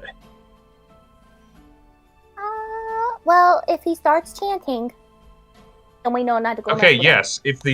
If the dire dodo starts chanting, I love think- you both, and will physically Honestly- draw us all away. It would be kind of funny to like watch like a giant dodo going. I like, just want to see that, really. I think what we need to do is come up with a scale where, like, big punchable snakes are on the bottom end, and That's the Angry- bottom end. angry chanting wizard is at the top. Well, maybe it's like Fine. 2 or something. Like one could be just like a squirrel, but like, we'll do chanting evil wizard at the top, and like we'll figure out where the Diododo stands within that, right? Because if it's a 2, if it's like a snake, a big snake, I mean, you decimate that. So Mm-hmm. Really dim. we just, it's like baby steps. Okay. My Just like- goal let's just like- is just going to be trying to make sure that none of us die. And I think that's a good goal. I don't want to watch it happen. And I also would not like to not be there and have it happen because I wasn't there, and so I feel successfully pigeonholed.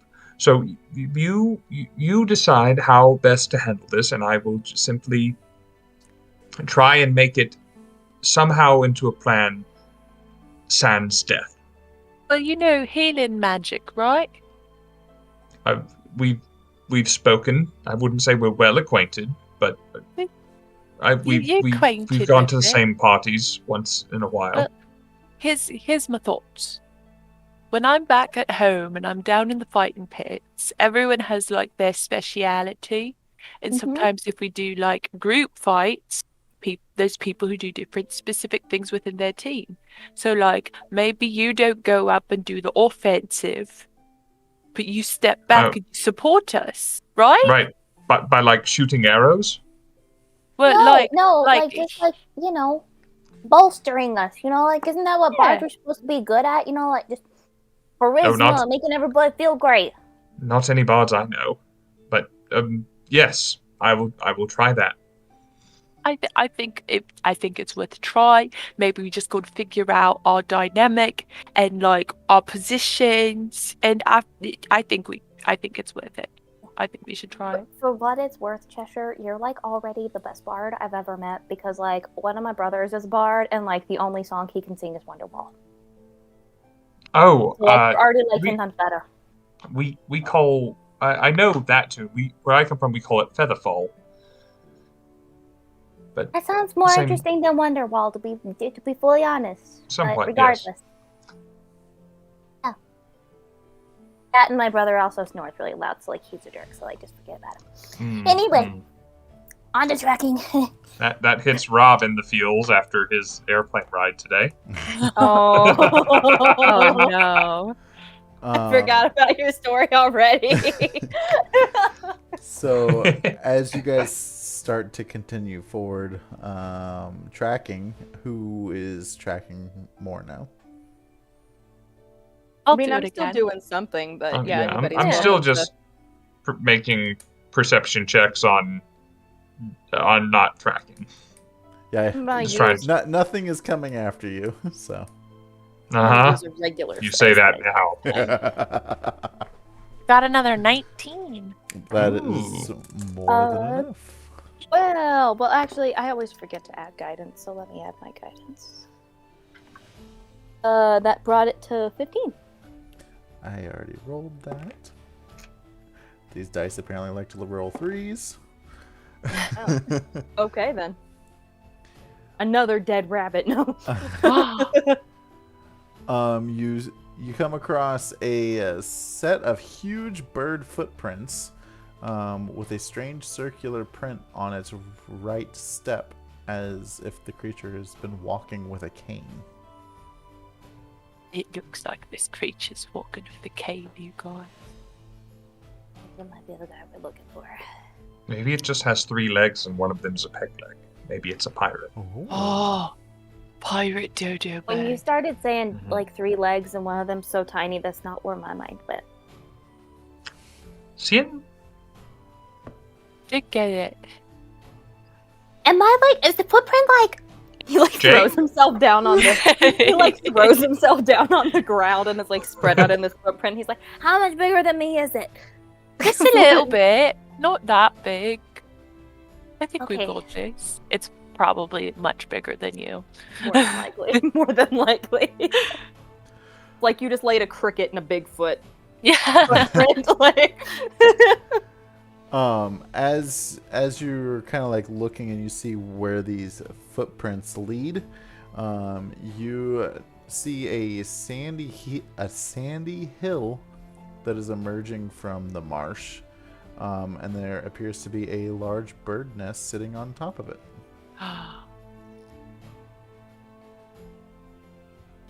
We're in Immediately its start den. scanning my eyes around for a big gray creature. Like, Do we hear any like thundering footsteps, or does the ground begin to shake, Roll me a or are there perception. little like what are they called in a water Like- cup? like The in water Jurassic starts Park. shaking. in Yeah. Jurassic Park. Roll me a perception. I'm going to do this because I've been perceiving this whole You time. have been Let's see. perceiving. Yeah, he has. Let's see how I... Ooh, Okay. Oh no. it's a 7. That's not good. I don't think I've got anything to add to perception on this character. So, 14. A 14? Oh wait, nope, that's performance. I have good performance. I Got have a terrible perception. 5. 7. Okay. So you actually are both. Sawyer is oblivious. Like you don't really see, hear. I'm really notice distracted. Anything. You just see the giant bird nest up there. Yeah. Cheshire, you are paying pretty close attention, as you have been the whole time, and you don't hear or like sense any like immediate danger. We should investigate the nest. Yeah, let me Could I like get up in one of the trees and just get like a higher look around? Seeing you can fly. I know. So I can get up in the tree easier than all you. Okay. I think the tree is a somewhat unnecessary middleman, but you go right ahead. But no, because Like the camouflage. Yeah, because it covers my tiny body. Yeah. So you kind of climb and fly up to the top of this this dead kind of rotting tree, and Cool. Really good camouflage. like it's like You know what? I'm Cian's I'm basically the picturing- color of the sky. so I'm you're- picturing I'm picturing in their Darrington Brigade thing from Critical Role when Taliesin is like, I hide, and he's like just standing on top of a tree. Like, Look at that blue branch. Okay, Wow. The Owlbear Man is still one of my favorite Critical Role I characters. love that character. So as you're up there, you realize that you still aren't really high enough to see over the crest of the nest, even though you're a good 5 or 6 The nest feet. crest. The what? The nest crest. The nest crest. The nest crest. You can't see over the rest of the nest crest. Can't see over the rest of the crest of the nest. It would be best if you Poetry. could see over the rest of the crest of the nest. Oh, this is so beautiful. Oh my god. Happy tear. So yeah, you're not quite able to see over the ridge of it. So I'll like flip down, doing like a Spider-Man hang from one of the branches, holding Lucen is like, Can't see anything. Forgot about the wig. Can I like? Should I like fly closer? Or like? Okay, Cheshire, I'm giving you an important job. Oh no. Watch Lucinda for me. Oh, that's You can't go down with me if I go down. he's gonna fly off to look in, to peek, like to carefully peek inside the nest, like he's trying to be stealthy. okay. So as you fly up to the stealthily up to the edge Oh, of... thank God, I rolled an 18 for stealth, just in case you needed it. No, I was gonna give it to you. Actually, I was getting ready to ask, are you still wearing the boots or not? But No, Maddie has the boots. okay. Sawyer's got those big old red boots. Yeah. So you kind of like stealthily fly up to the edge of the nest and just kind of You like guys watch him go in a serpentine motion in the air. Serpentine. You get up to the edge of the nest and you're kind of peeking over, and once you're peeking over, you realize this nest is quite a bit bigger than you thought it was. It appears to go back 50 feet or so. It seems to be about a 50-foot diameter circle. But in the middle of it, you see a large egg the size of like a dragon egg, essentially.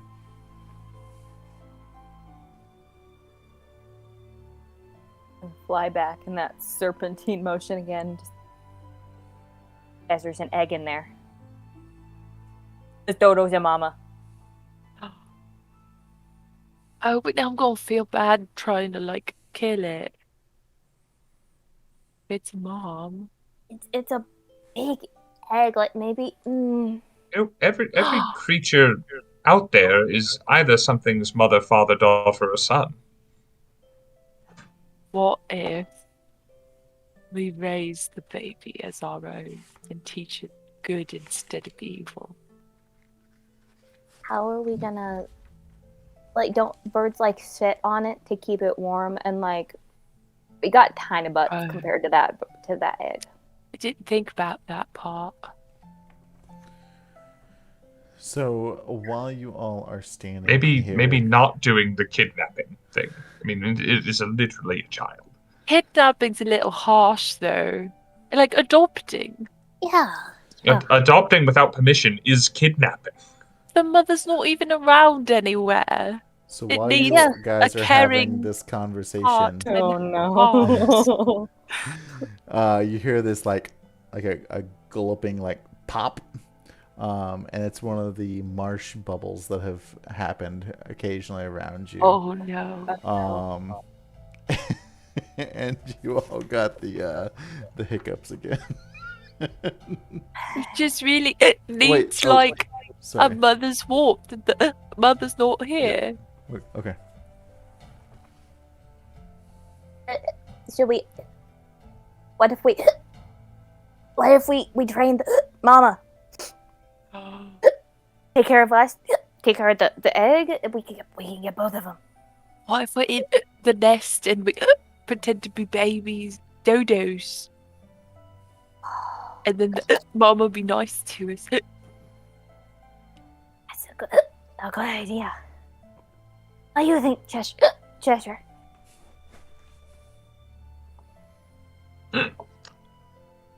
Give me some.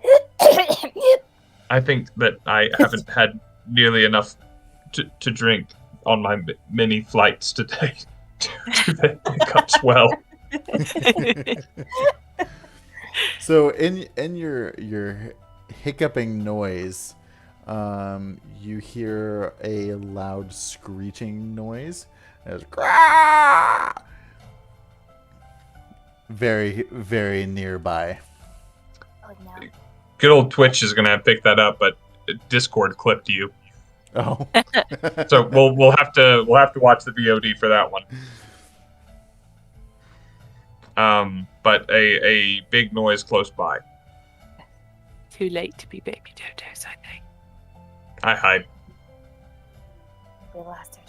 I'm gonna hide too.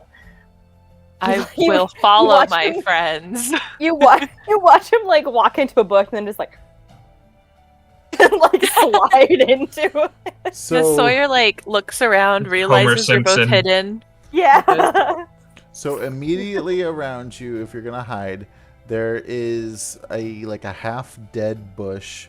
There is the dead rotting tree, and there is basically the murky swamp water. I'll go up onto the tree and try to find a branch that looks big enough that if I lay completely flat and still, it's just kind of hidden on it. I'm gonna go behind the trunk of the dead rotting tree. Jump into some shallow swamp water. It's her now, Luxenda. Get her back. Get her back in the water. I know prestidigitation, it's fine. As you guys are here getting into your hiding spots, you hear another just ear deafening screech. But now you're hearing these thudding steps coming at a hurried pace in your direction. I want to punch it. Or give it a kick. You can't see it yet. Thoughts? I'm up a few feet up. Wait till you see it, Sawyer. Don't punch if it looks too bad. Yeah, alright. I trust your judgment. All of a sudden, I quickly cast minor illusion so that there's a bush on top of where I'm hiding. Bush in the water. It's just growing up out of the smuck. Okay.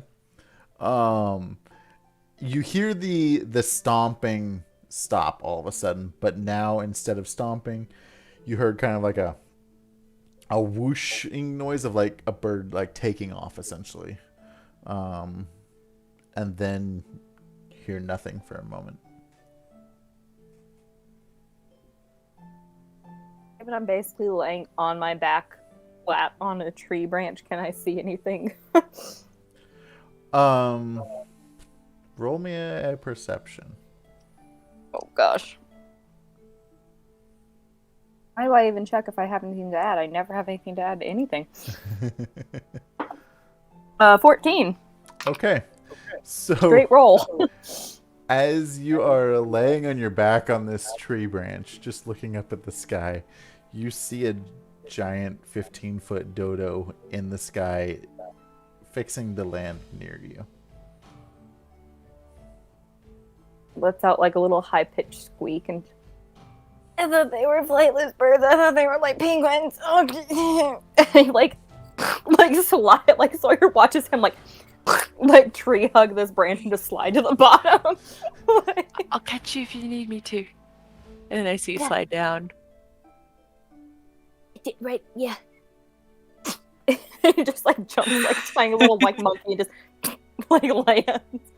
Cradle Cian like I did when he was drunk on the toilet. He was Hooch. passed out. Yeah. We should take this show on the road. I think this is a really good talent between the two of us. About the same time that you caught CN, this huge crash and just giant thud about 15-20 feet away from you, between you and the nest. This giant dodo has made landing and is looking around, and you can audibly hear it sniffing and looking. On a scale of squirrel / big punchable snake to chanting evil wizard, in Sawyer's mind, does this guy look And we take fightable? it. Yeah. I would say probably a 6. 6? Oh. I don't know, Cian, what do you think? He peeks around just to make sure that the fake bush has not been squished yet. Or any of that kind of stuff. We need to at least get Cheshire out of there. Yeah. What if I... this didn't work well last time, but maybe I can, like, draw its attention away so that he can get out. We could distract it, yeah. What kind of check would I need you to roll, Rob, to see if you're drowning underwater yet? Oh god. Would it be like a con save or something? Probably nothing if my nose is sticking out. Yeah, the yeah, 'cause the bush illusion is hiding. bush. Okay, Yeah, that's fine. that's kind of the point of the magical, totally real bush. I'm absolutely okay with that. That one cleric in the chat says it looks like a 3. Oh. It looks like 3. Okay. I would then. consider punching that dodo more if it looked like a 3.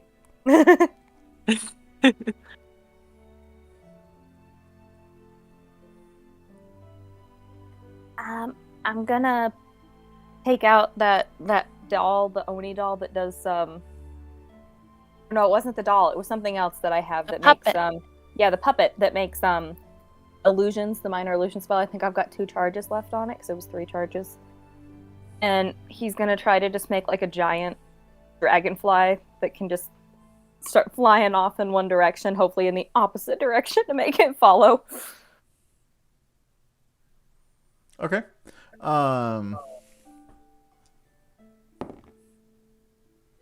So as this dragonfly is, kind of whizzing by his head, trying to get its attention, it definitely notices and kind of like whips its head around and like flaps its wings and kind of follows it.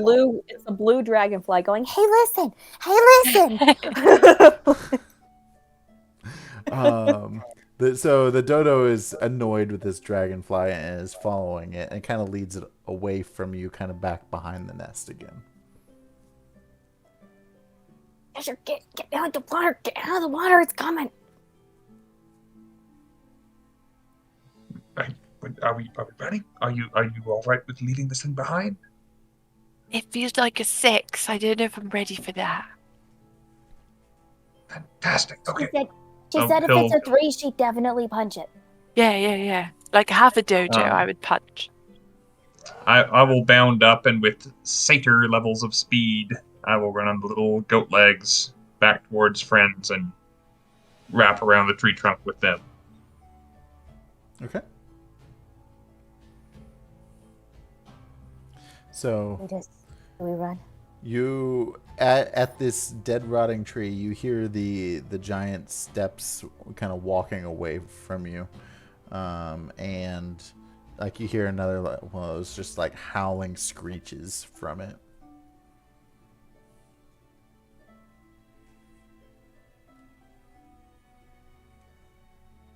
Why is everything here so, like, big and scary? Those snakes were like nothing, and all of a sudden it's just like these big beasts. Okay, those snakes were big and scary, and we're lucky that only one of them decided to have anything to do with this. But this is a conversation we should be having far away from here. We head more east, or The east. Any Is it that the way that the thing is going, great? any Yeah. direction opposite Big Bird Big Mama. is good. pull out the gossip article about the queen and her tarts. Is there any mention of location or direction? Smart. Just that it Oh, was... it's just north of Dodo Hill. You know Dodo Hill. It was just stated as the Queen of Hither. Queen of Hither. Okay. I think we should go north. Yeah. That's good. Yeah. Away is good. Any Right. way away.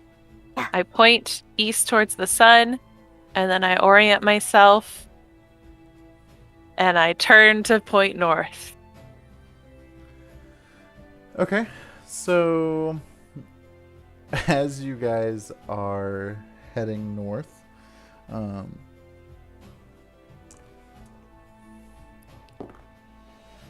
Oh no.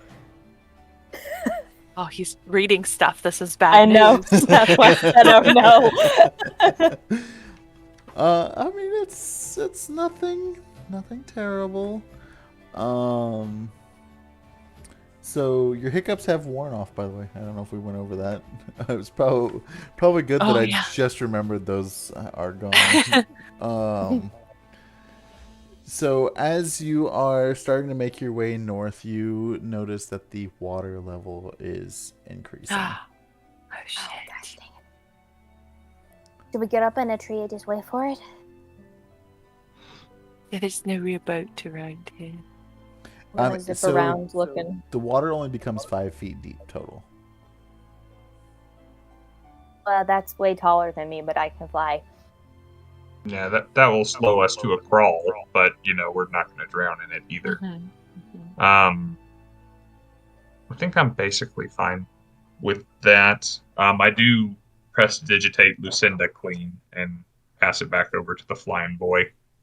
I mean, if we wanted to keep moving at the normal pace, Scinn could fly and I could click the boots of Squeaky levitating and carry Cheshire a little bit. Yeah, I'd be okay with that. It's. Do you want Are we to are be we in a like, special hurry? I mean, further away from Dodo, right? I mean, Yeah. yes. I mean, it's also probably going to be closer to some other new, terrible, horrible thing capable of killing us in an instant. But I think I think those are best used in moments of fight or flight, and this is not necessarily either. Like, oh, I see what you mean. Okay. Yes, not fighting literally. flight or flying flight. Gotcha.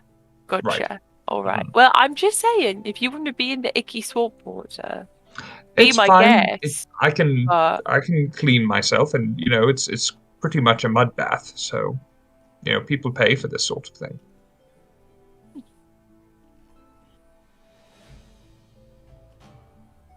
so we're trudging Yeah. through. Sounds like you're trudging.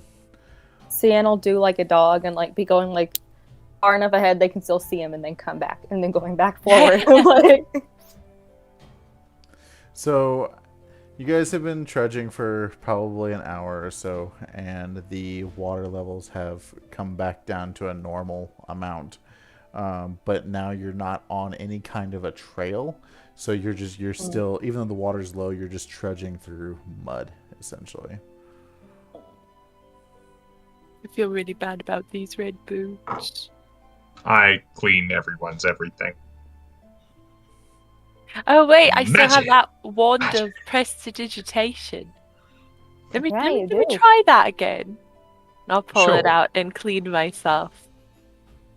Magic.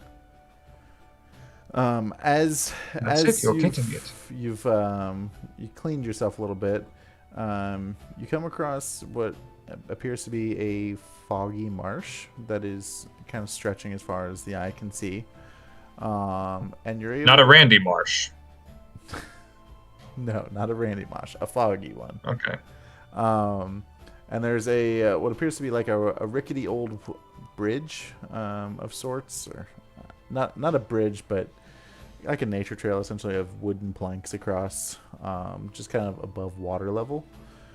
That appears to be almost look like a spider web. They all kind of like sprint off in different locations. If you look at the map on stream, you can kind of see what we're looking at there in the northern quadrant of the map.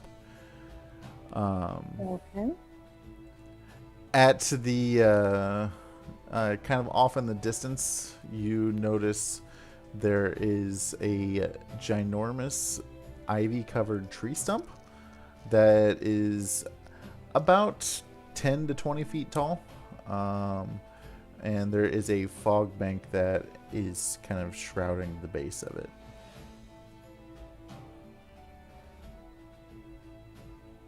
Seems pretty mysterious.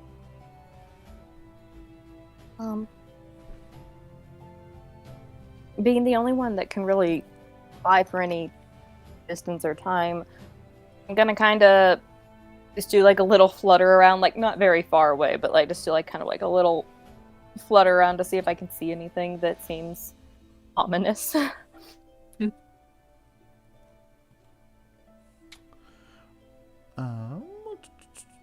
Let's see here. So you don't see anything ominous. You do hear a familiar sounding chant off in the distance of what was the Harangon chant to Agdon Longscarf. But it's I was about to say, you can't just go talking about random chanting from before. Yeah. No, it's the chanting, the song that the Harangons were singing previously. But Does it sound like it's towards the stump or like off in a completely different direction? It sounds like it's coming from like the stump area. Well, he's gonna fly back and just be like, I think the jerk bunnies are here. Oh no. I can hear their little dumb song coming from the stump over there.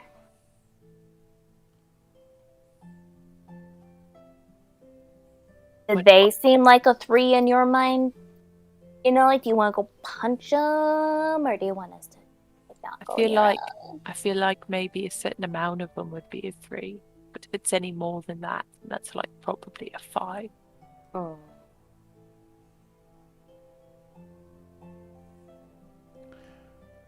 So How many were chanting? Could I you don't know. tell? I just heard them. I have no idea how many. I could try to get closer to look. I don't want them to see you though. They were real jerks to you before. Well, I mean, they were kind of jerks to everybody. That's true. I mean, they stole the truffles from that nice little person. Like, Yeah. how dare they? So Can't rude. disrespect Jingle Jangle like that. Yeah. They disrespected Lucinda. Okay, Lucinda, you never have to deal with that again.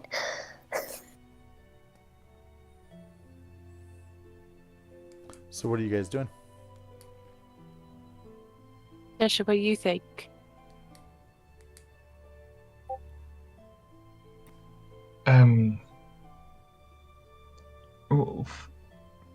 Interacting with these fellows, what do we have to gain from it? Are we just spoiling for a fight at this point?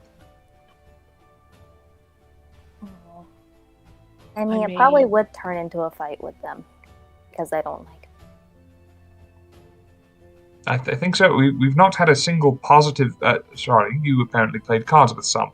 I've not had a single positive interaction with one of these Harangon, and I listen. I know the way that sounds, but I'd rather just avoid them altogether. I'm not looking for the sort of time that they're likely to provide. So I'm not but saying that we that's- need to fight them, but I'm worried that if we keep running into people and then running away, we're going to get trapped in the middle somewhere. Yeah. We've got to pick some sort of path, right?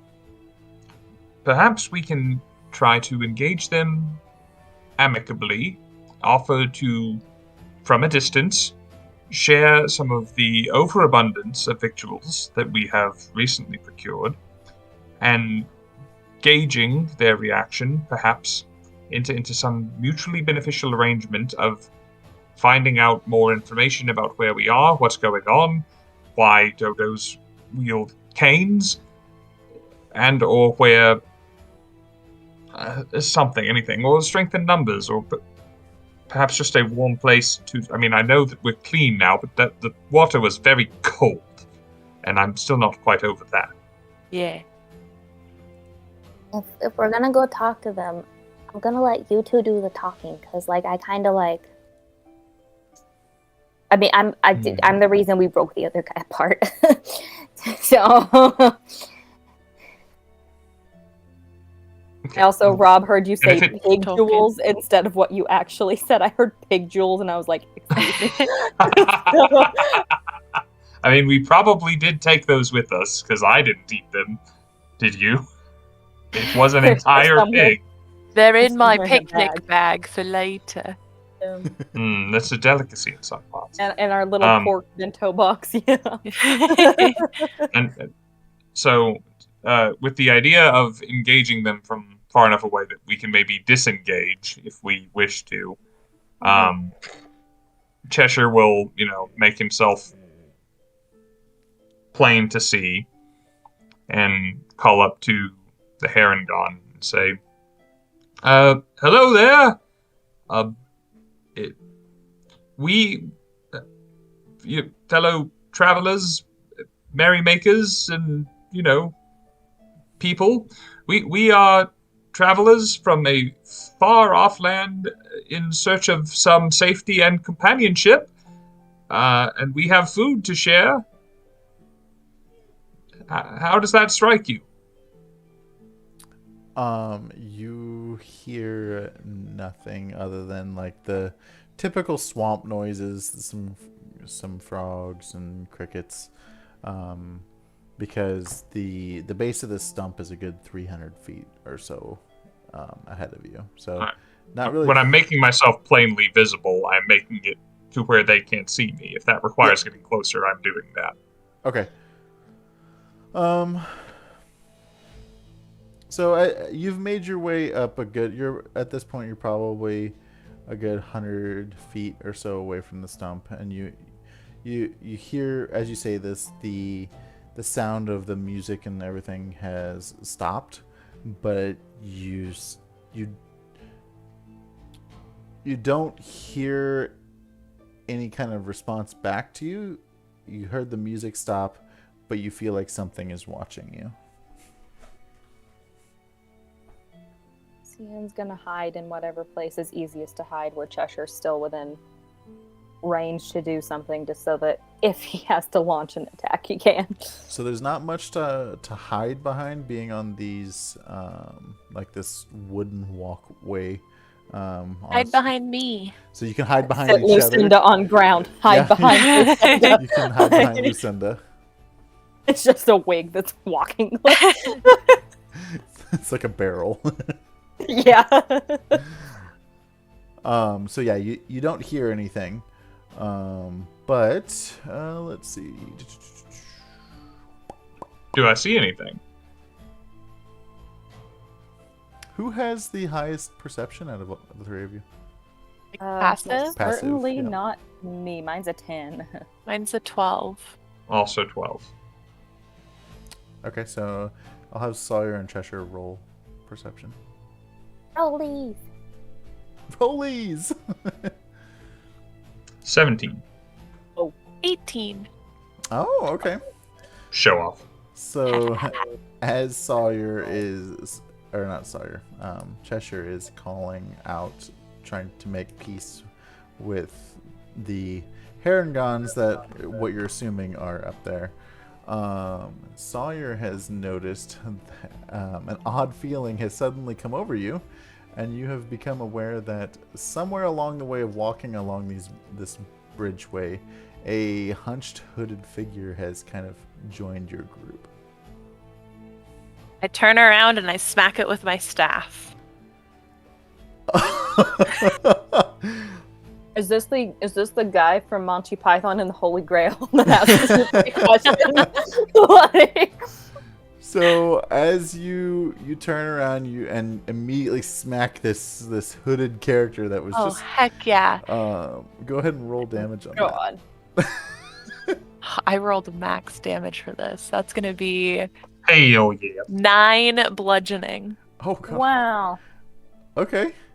So this creature takes 9 points of damage, and the cloak has kind of come off. It wasn't really tied, or it was just basically cloth that was over, revealing a Herongon that is wielding a branding iron and a shield, and has a bright blue long scarf. Ah, it's the guy from their chant. which looks like this guy.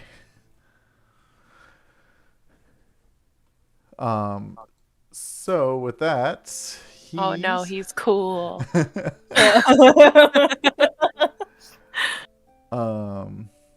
He says to you, he's like, oh, he kind of like wipes his jaw, like, and you just hurt him. He's like, I have a reputation to uphold, and I can't let this fly.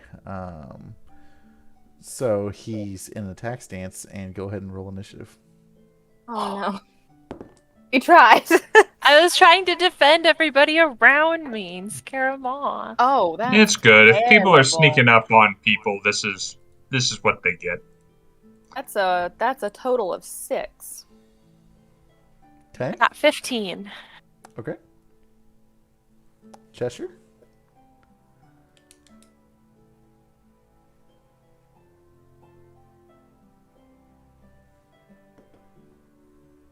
Out of curiosity. It is a God damn it, 17 let's see, I total. got an even higher. Oh, now Case is in the hallway snoring, so I just hear this like coming from out there.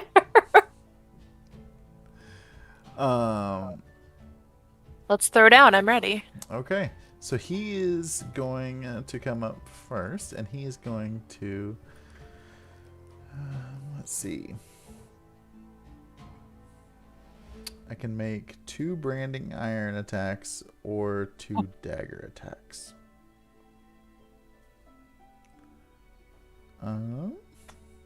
So he's going to.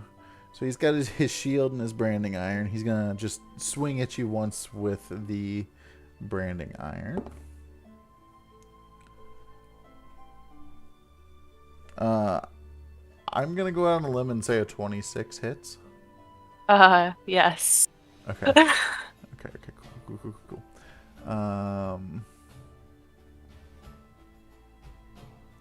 Yeah, we're gonna nerf that down a little bit, guys. I'm sorry. Oh, this session he nerfs things. I've learned, okay? You take 4 points of fire damage. 4? Yep. Okay. That's fine. It's fine. And with that, you have become magically branded. And after you kind of recover from being hit, Agdon has disappeared from your vision. Are we still in initiative? They can see him. You cannot. I can't. So, Cheshire, what would you like to do? All right, we're up on these raised walkways. Yep. Yes. Yes, sir. How high raised are they? They're like a good foot, maybe 2 feet above the water.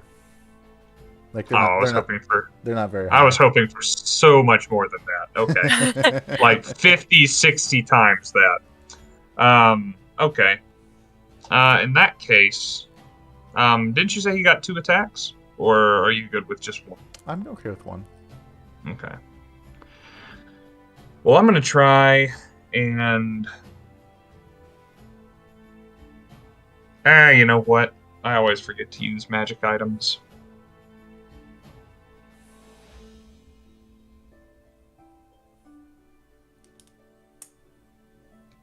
I'm going to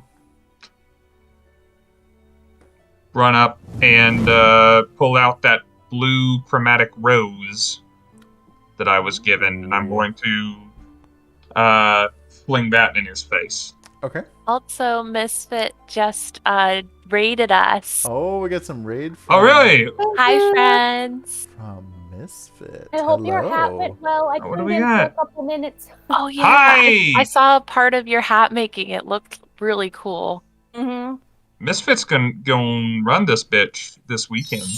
Heck yeah. Friday or Saturday? Fratterday. Saturday. It's gonna be Yeah. Friday. She gonna be interviewing. I don't know if I'm saying it properly. Legiovex, Ooh. cosplayer D&D nerd. Sweet. I've been on one of Misfits interviews, and I think Tyler has too. They're fun. People should come back for that. It's fun. And welcome Gact Bunny to the family here. Also, Green Elf Wizard. Green Elf Wizard, where have you been? Seems like you should have been here like a long time ago. You fit right in. And Voxbox is chatting for the first time. What up, Voxbox? Hello. Ooh, with all of the Elmos, I love it. And Gristle Long Pig. You don't want to eat long pig. And if you don't know what long pig is, don't look up long pig. We got pocket bacon though. Yeah. We do have pocket bacon. Not from a long pig, like an actual pig. Like an actual roasted pig. Yes. All right, so I missed the rating thing because I was going back into Discord to find out what level spell the blue rose does. This guy has bonus actions too? What? Oh no. For those of you just joining us, we're fighting this really mean rabbit. You know, I'm sure it does taste like Soylent Green Nerd.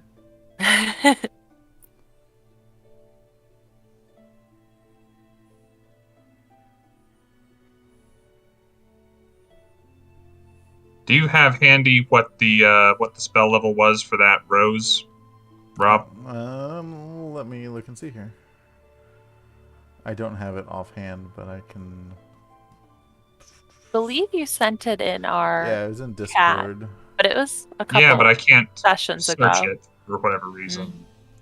Maybe you sent it as an image and it doesn't have text. Okay, I found it here. So it was a blue one, which is lightning. Hi. Why are you crying?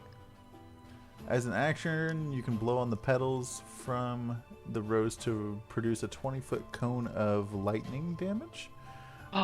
Each creature in the cone must make a DC 15 Constitution saving throw, taking 3d10 of damage on a failed save, and half as much on a successful one.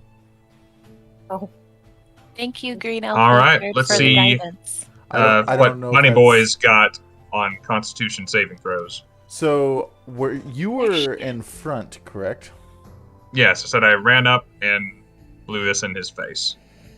Oh, so you're running back past the party because he was in the back.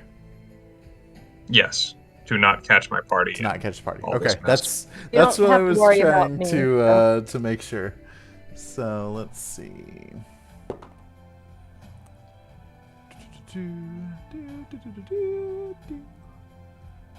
Okay, so he does fail on that. So 3d10 of lightning damage.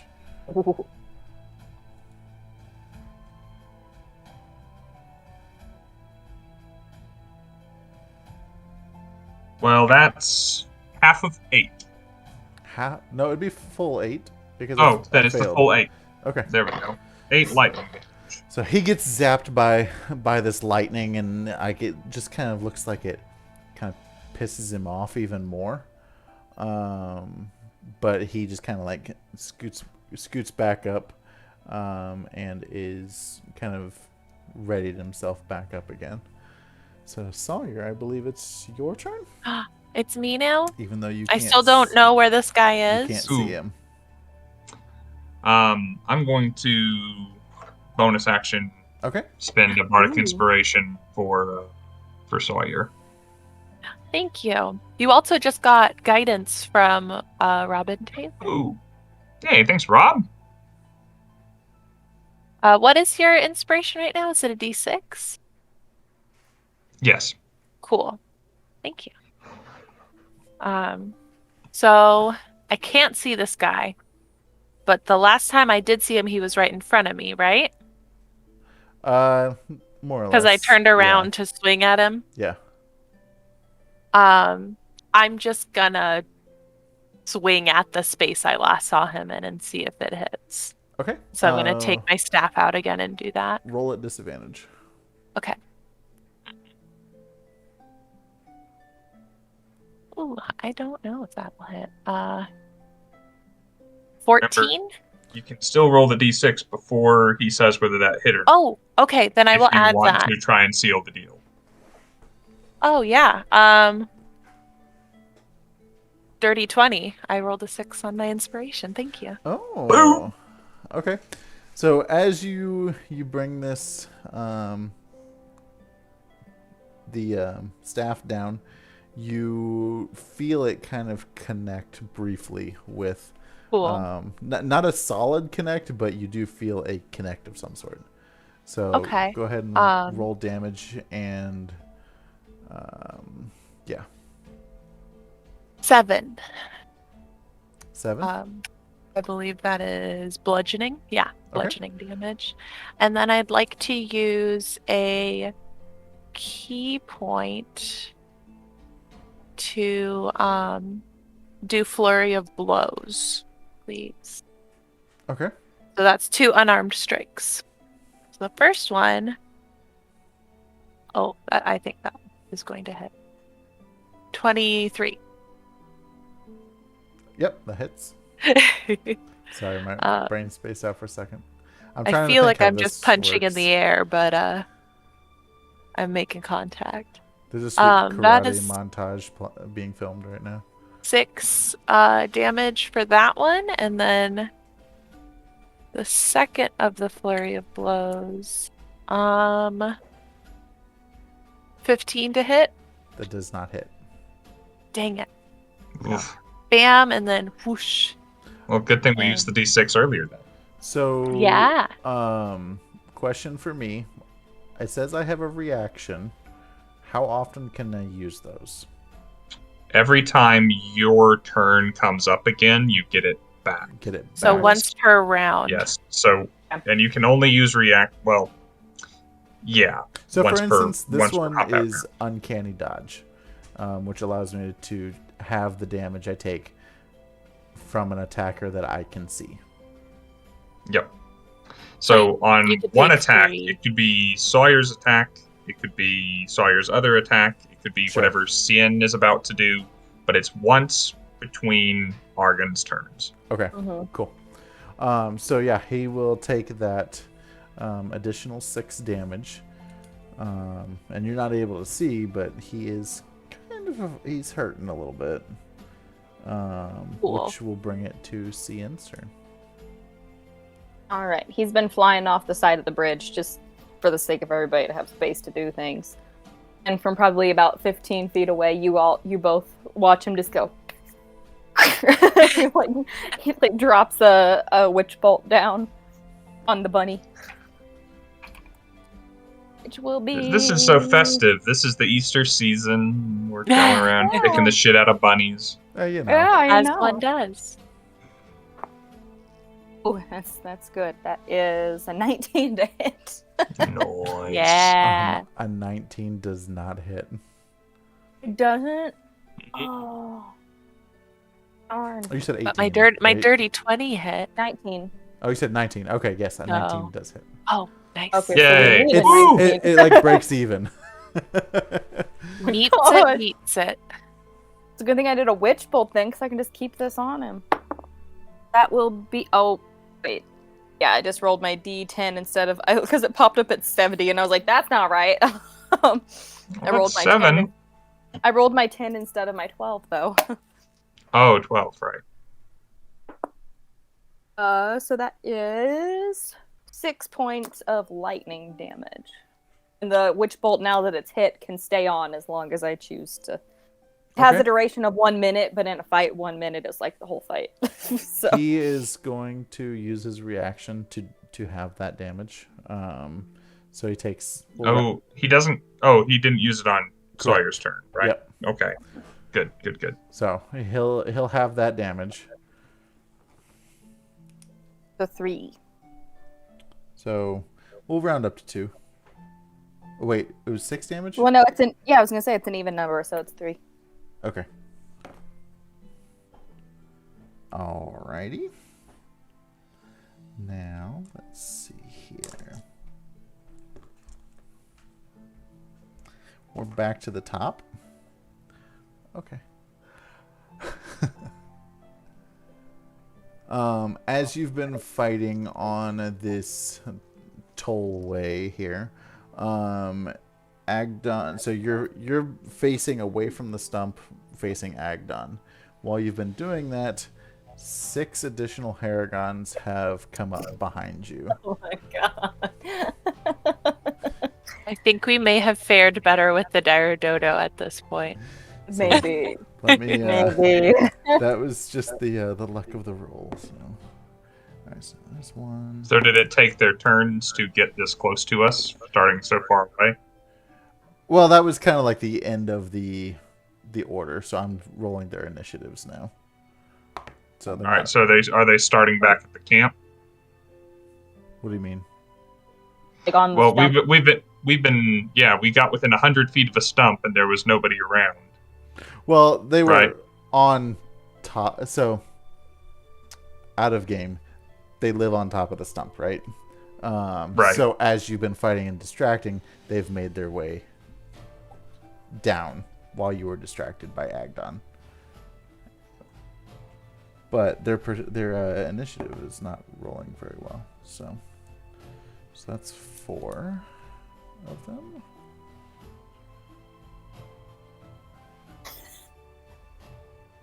Sorry, just while you do that, my friend just sent me a thing that says Happy 420, y'all, and it's a giant weed cake. And then afterwards she says, this was supposed to be a pancake.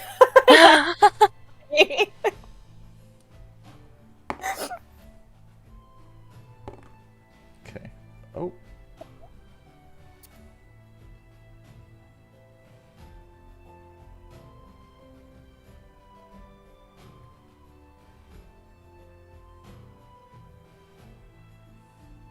Why are you crying?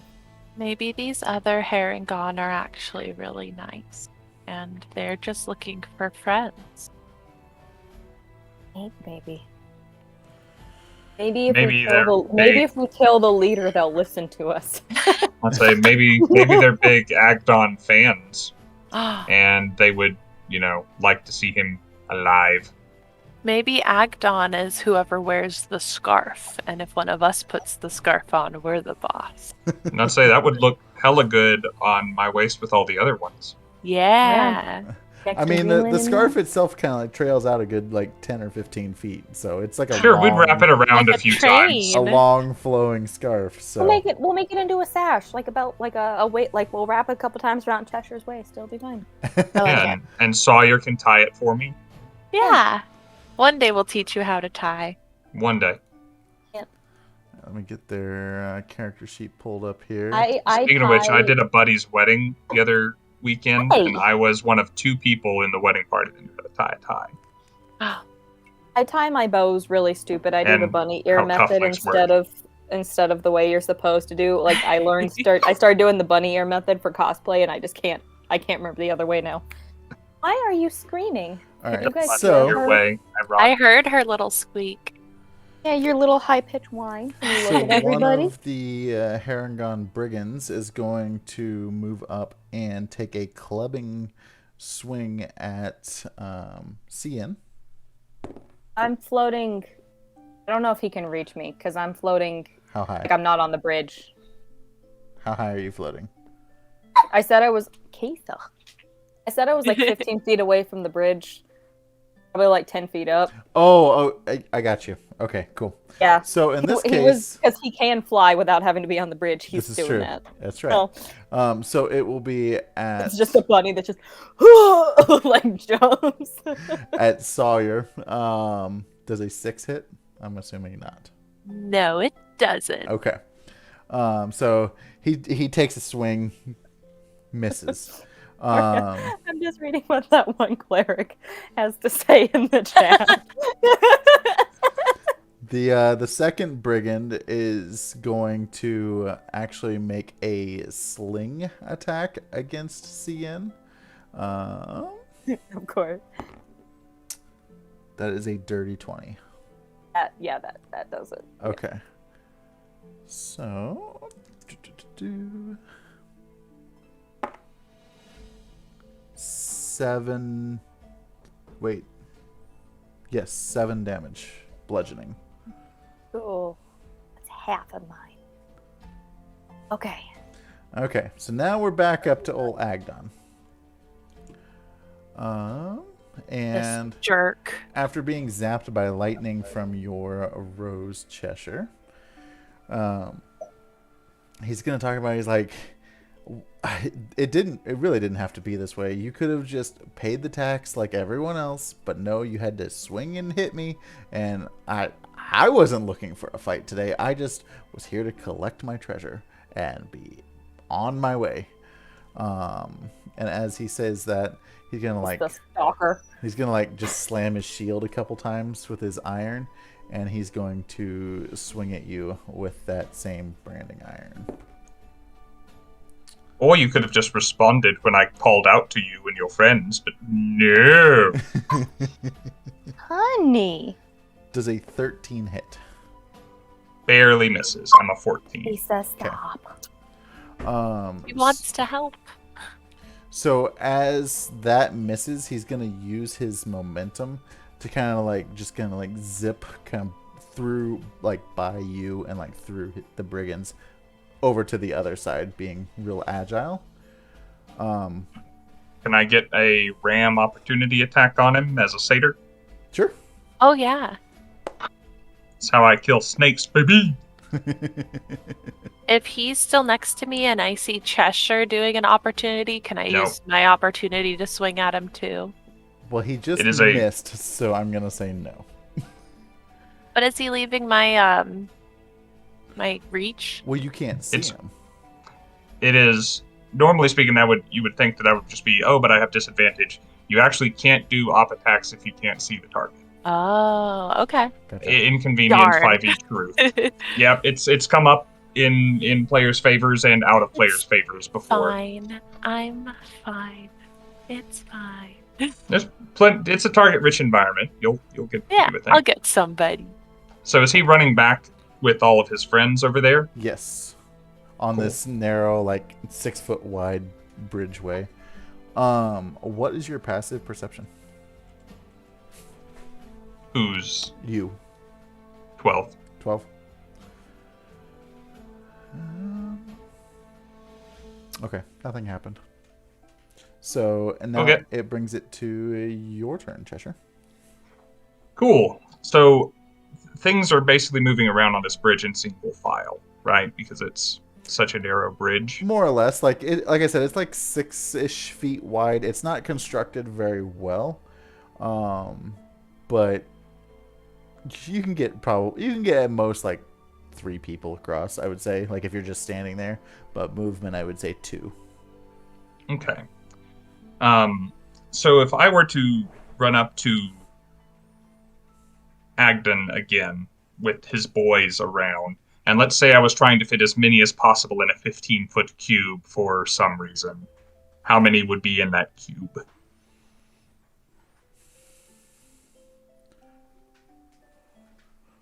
I would say 5 of the brigands for sure, which would leave Agdon and 1 brigand out, because Okay, he's the one so- who used the sling. So did Agdon like make it to the far side of them? Yeah, he just kind of like Okay. zigzagged his way through real quick as he dashed. Okay. All right. Well, let's try and make a statement, and putting on a brave face and trying to seem more intimidating than he feels, and it's a little bit of a bluffing maneuver. He will dash up to them and say, "All right, your boss started it, and we'll finish it. I'll take you all on," and he'll cast Thunderwave and hit 75% of them with concussive force. So they all need to make con saves. Okay.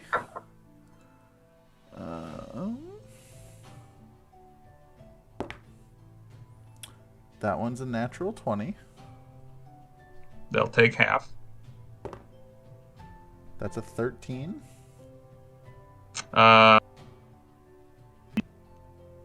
Think that. Hang on. If you on my spells page. I think that succeeds. Okay. That's a natural 1. That does succeed. Oh. All right, we got 1 failure. 17. Okay, 3 successes. And last but not least, a 9. Okay, 2 failures, 3 successes.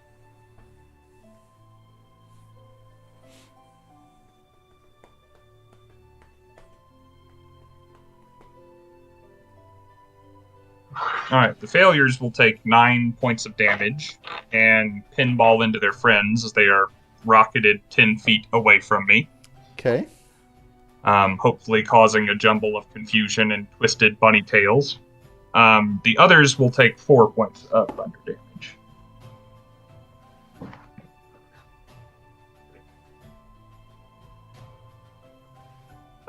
I can do that particular spell all day, as far as you know. So, all 5... I'm very high level. All 5 of these Herringons, as they get blown back, fall to the ground, dead.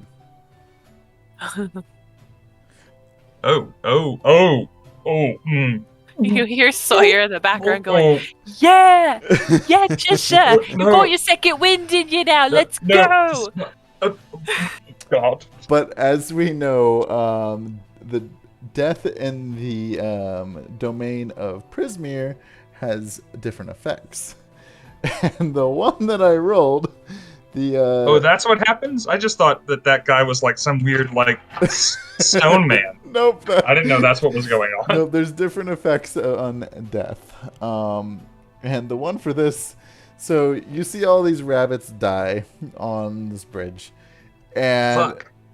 you're sitting here like, "Ugh, what did I do? Trying to freak out and hold it together. You see all 5 of these rabbits get back up. But they look somewhat lifeless. But they're definitely there. Here we go again. I'll throw another. Why not? I'll throw another inspiration Sawyer's way and be done. Yeah. Okay. Sawyer. Yeah. So it is now one of the dead rabbit's turns. He is going to come up and grapple you, Cheshire. Just kind of like just wrap you up and kind of hold you in place. He gets to roll for that. Yep. Hug. That is it, do I add my strength to it? Strength or athletics if you have it. I don't have the stats for that. So that will be a dirty strength then. That'll be a dirty 20. Okay. See, I'm gonna spend the guidance I was bought. No, I'm not, because I can't quite make it. I got a 14, so even a 4 on that would still lose. So I'll be grappled. Gotcha. So, from my point of view, so is that just his turn? He's just holding you wrapped up and he's done? So I can now not move. Okay. Like, I can act, I just can't move. I can't leave the space I am currently in. He can move and take me with him, but not as far as he can normally move. Sure. Okay. Because he got a dragon ass. Okay. Yeah, he doesn't have any bonus actions or anything, so he's just gonna kind of hold you and move you out of the way of the rest of the party, but you're still up on the bridge. So now it'll be Sawyer's turn. Okay. So there's the 5 zombie bunnies. Agdon and one more who's still a normal alive bunny. Okay. I'm going to target the... I'm going to go after Agdon. Fuck that guy. Well, you can't see him. Oh, that's right. Well, I'll target a living bunny then. Forgot about that. So I will use my 40-foot monk speed and go over to this guy and just swing around with my quarterstaff, my shepherd's crook. Okay. To smack him upside the head. And I think that'll hit. That's going to be a 21. That does hit, indeed. Nice. So that will be 6 bludgeoning damage. And then I'm going to use my other key point, if he is still up, to do a flurry of blows. Okay. As my bonus action. So for the first one, I don't know if that's going to hit. That is going to be an 18. That definitely hits. Cool. So that will be 7 damage, and the second. So you don't even have to roll it because the bunny falls over dead, and Can I hold my second flurry of blows in case he comes back up? yeah, you can. Cool. I'll let you do that. So this bunny falls over dead, and nothing appears to happen. Kick it. Go, yeah. And that will be my turn. Okay. So now we're gonna go with another zombie rabbit. I say zombies, but it says technically they were hit with a revivify spell, or treated as if they were. So they're not necessarily zombies. We can make them zombies if you guys really want, but so we got one of these rabbits. He is going to make a sling attack against Scinn floating up there in the air. 13. Wait, Barely does it, Leah. hold on. It would technically be an 18. Oh, well then, yeah, definitely. Okay. I forget that it says +5 to attack. And that'll be 6 points of damage. Bludgeoning. I have 1 hit point. We gotta find some healing potion stat. And just to see, because I didn't do it last time, I forgot to check if I was keeping concentration for 2 hits now. So let me see. Oh yeah, both of them are high rolls. So I'm keeping my concentration at least for my 1 hit point. So we have one more zombie rabbit in the order, and he sees that Cheshire is grappled up.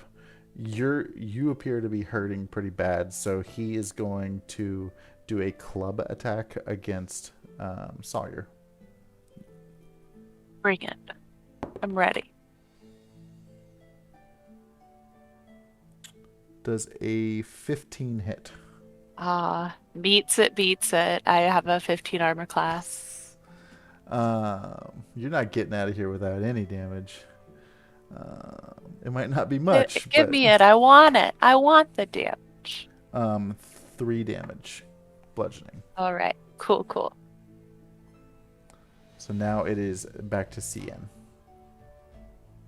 Those of you that can see him, he's like got a little bit of blood running out of his nose, and like Lucinda's a little like worse for wear and all that stuff. And you guys watch him pull out 2 little daggers and just go, "Let's do this." He's like holding these tiny little daggers.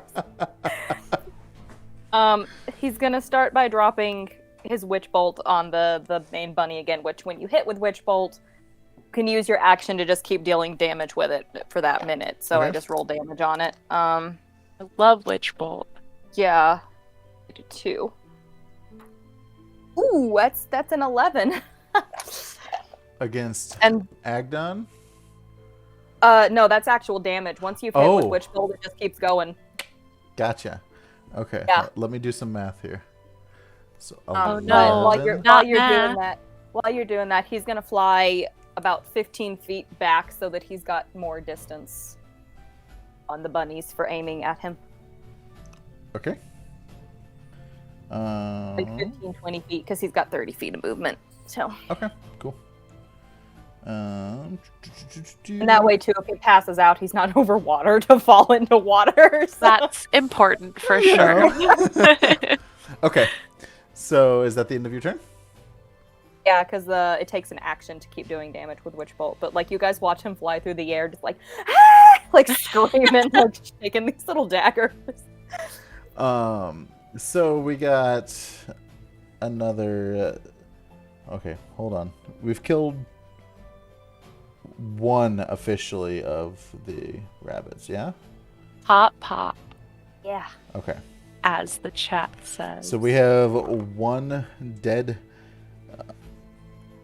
rabbit. And actually, that's the one that is grappled with Cheshire. Oh, He just nice. walked up and, like, smacked it on the neck. Yeah, I was like, let go of him. Hey! So this rabbit is going he's gonna just kind of like throw himself off of the pier into the water holding you. I'm sorry, I'm laughing, but the way that you said he's just gonna...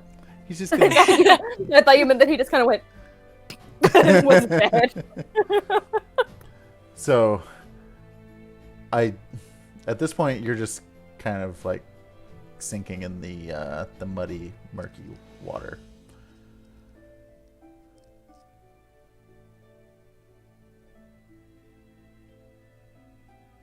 Are you trying to figure out how that plays? Me? Yeah, sorry.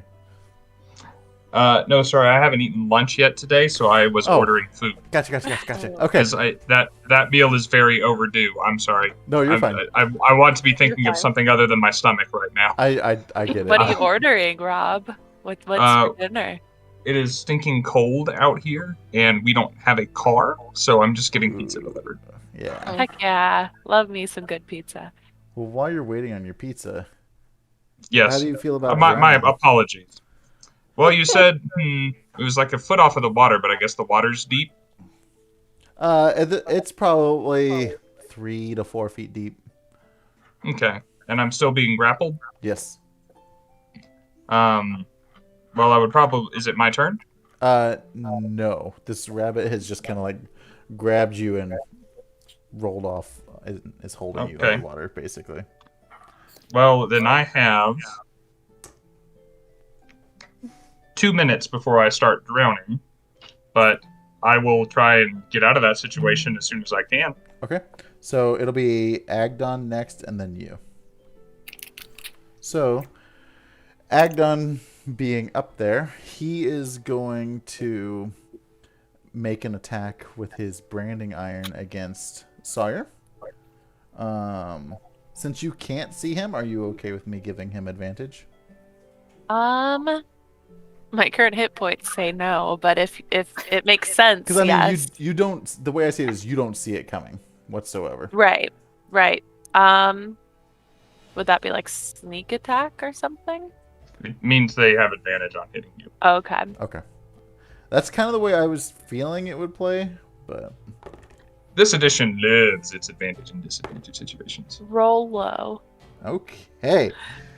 So, Agdon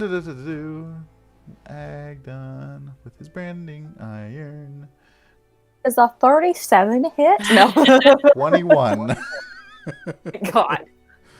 Okay. Surprisingly, that hits. Surprisingly.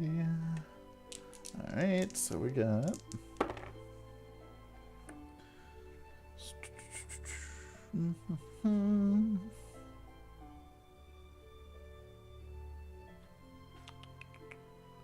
You will get hit with 7 points of fire damage. Oh boy, I'm at 1. Oh wait, how does fire damage work? Would that have been a point of damage? Well, because it works well. Yeah. Because you technically have had fire damage the past 2 rounds from his first attack. Oh, Does it's it not does it- ongoing. Oh, Yeah, only okay. if a creature is set on fire does it keep Yeah. going. Gotcha. Okay. Or if they're wearing something, they get set on fire. Yeah, So or like heat is metal that- or whatever. Yeah. Is there anything added to it? If I don't it does not say so in the think so. attack, it is not. I think it's the base what you've rolled. Okay, so it's just 7 points of damage. Okay. And since I'm being a nice DM, I'm not going to do a multi-attack because I haven't been doing it with him the entire time. But What direction did this attack hit me? Was it on my side, my back, my it front? was facing you because you had Okay. just killed a rabbit that was next to him. Cool. But he is... You can't see him, so it doesn't matter. No. He is going to do another dashing maneuver back behind you. I feel a light breeze pass by me. What is your passive perception? Passive is 12. Okay. Not bad.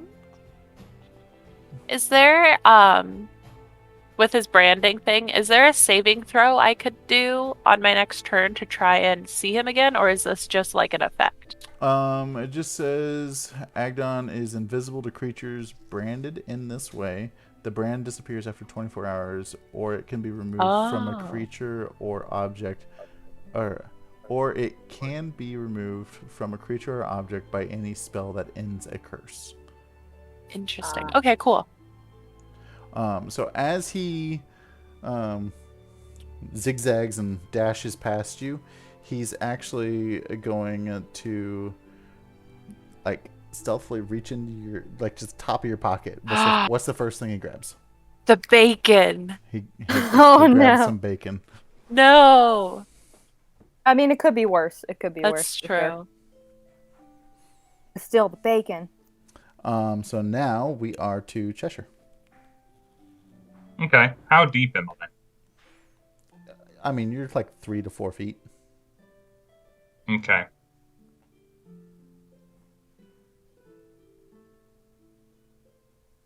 Mm-hmm. A little anime hair flippy. Okay. I'm effectively in the realm where I was, so I want to try and catch all those guys who just stood back up in another thunder wave. Ooh. So they're above you on the walkway. Yeah, that's still within 15 feet if I'm only 3 or 4 feet down. Yeah. Okay. It's a It'll be within cone, a- so it spreads out too. It's a So- cube! So even though he's got you grappled, just kind of like laying down almost, you can... Yeah, grapple only prevents my movement. Okay. And if I were to grapple him, it would only prevent his movement. He could still attack me, he could cast spells, he can do bonus actions. He can do Okay. whatever he wants to Okay. do except move. Cool. I'm trying to remember what the word is for when you, not incapacitated, but like there is actually a thing that's different than Restrained. grappling. Restrained. That's it. Yeah. Where you cannot do anything. Okay. Yeah, restrained and incapacitated, so grappling is inconvenient. Alright, so con saves for those boys. All right. Roll low. Roll low. A 5. A 12. A 14. A 16. A 2. Alright, 3 failures, 2 successes. The successes take 5 damage, the failures take 10. Okay. Nice. These 5 zombies, other than the one that is holding you, I guess? Or is he included in that? I'm imagining he's like dragging me down, so he's below me and I'm shooting up, so Okay. I think he's probably out of it. So there would only be 4 technically. It's not going to matter. Wait, Question. Didn't Is- Maddie kill the one? Maddie killed 1. Yep. I killed one, but didn't Agdon run past me towards the group again? So maybe he's in the goal? No, the group. So Well, what I was going to ask is I thought Maddie killed the one that was holding Cheshire, but I think no. The one that Maddie killed was the full health one that was by Agdon. Oh, So okay. Agdon, Be killing 3. Three's a good use of a first level spell. yeah. it is. So actually, the 4 that you did hit there they're dead. They're not coming back. So, Yeah. at this point, it's just. I can do this one more time. So at this point, it's Then just I need a long nap. Agdon and the one that is holding you underwater. And I shout heroically. Who let Murlocs in the game?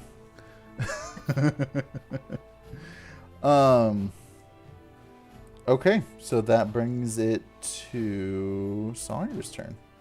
Okay. Can't see Agdon. So I am just going to dive in after Cheshire to attack the guy holding him. Yes. Okay. So I'm jumping Now- in with my staff ready to swing down at him. If she attacks this rabbit with you being on top of it, do you take damage as well, Rob? Mechanically speaking, no, unless you want to say so. I mean, we'll say mechanically no. She's diving in. You're in between her and the rabbit. She could dive lower than us Okay, I'm okay with and that. go up from like up come in from below. the side. Yeah. Yep, I'm Yeah. absolutely okay with that. Cool. So go ahead and roll your hit. 23. It just barely hits, but it hits. Nice. Nice. I love the way you deliver that. 23. I don't know. Maybe it doesn't hit. That is going to be 8 bludgeoning damage. You know what? That definitely kills it. Because these rabbits that revived only had 1 hit point left. Yes. Gosh. And I hold my hand out to Cheshire to help him out. Pull him up. I could use bit. a hand. Okay, so Scinn. All right. Well, he's now. How far away from Agdon is he? Because he moved back, but then Agdon moved forward. So he's probably within 10 feet or so. Oh, okay. Because this is Witch Bolt has a 30-foot range, so I'm gonna back up 15 feet. Because I'm not within his range, so I can back up and just Krakatoa down on him again.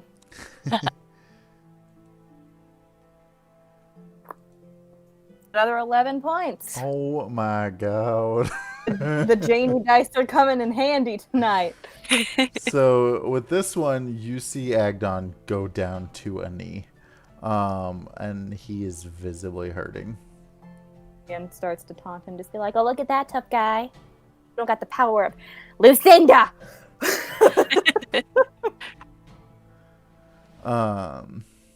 Okay, so I'm confident in seeing my shared HP. Right. So back up to the top of the order, which is just Agdon now. He let's see, what can he do?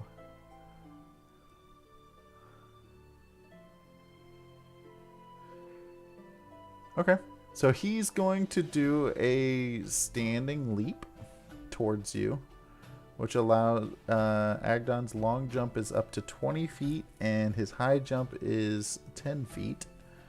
So he's gonna dash and 25. kind of do this. So he's I gonna. was about to say I'm 25 feet away. Yeah, no, he's kind of moving forward, doing kind of like an anime style standing leap, and he's going to swing at you with his branding iron. Miss. Don't hit. 14. Oh wait, nope. Add. No. 22.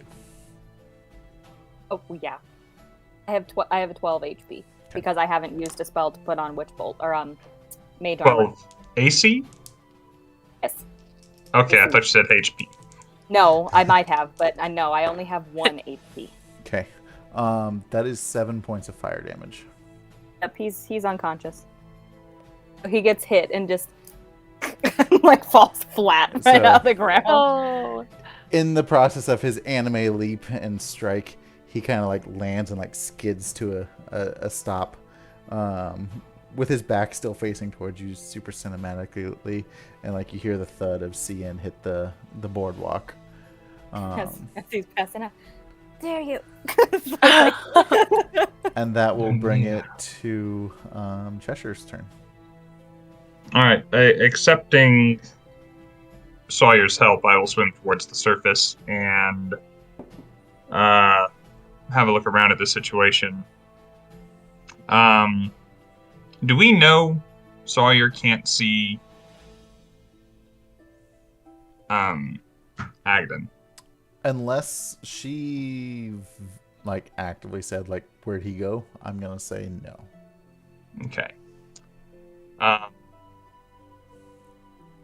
You're loudly. Well, where'd he go? Where's he at? old Scinn, you were flying above the bridge or flying above the water? I actually had moved. This is why I was asking how far away he was, because I had been moving to get basically over the ground again. Okay. Yeah. So at this point, he's probably 50-ish feet away from where you are coming up out of the water. Scinn is? No, yeah, roughly. Okay. Which Agdon is probably another 5 to 10 past that with his cinematic landing. All right. Scinn will use some of his movement to get back up onto this bridge and move towards Scinn and Agdon. And seeing Scinn, prostrate there, just starts saying to himself, I knew it. I knew this was going to happen. Why did we... every time, you fucking rabbits! And he will take a bonus action to cast a healing word on Scinn. His move should get him just in range. And we can pick up our boy.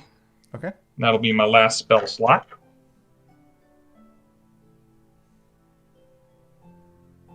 Six points of healing to Scinn. Hey. Not Lucinda, but Scinn. Yeah, sorry. That was just a bonus action, so I will unsling my bow from my back and try and pierce his little cottontail.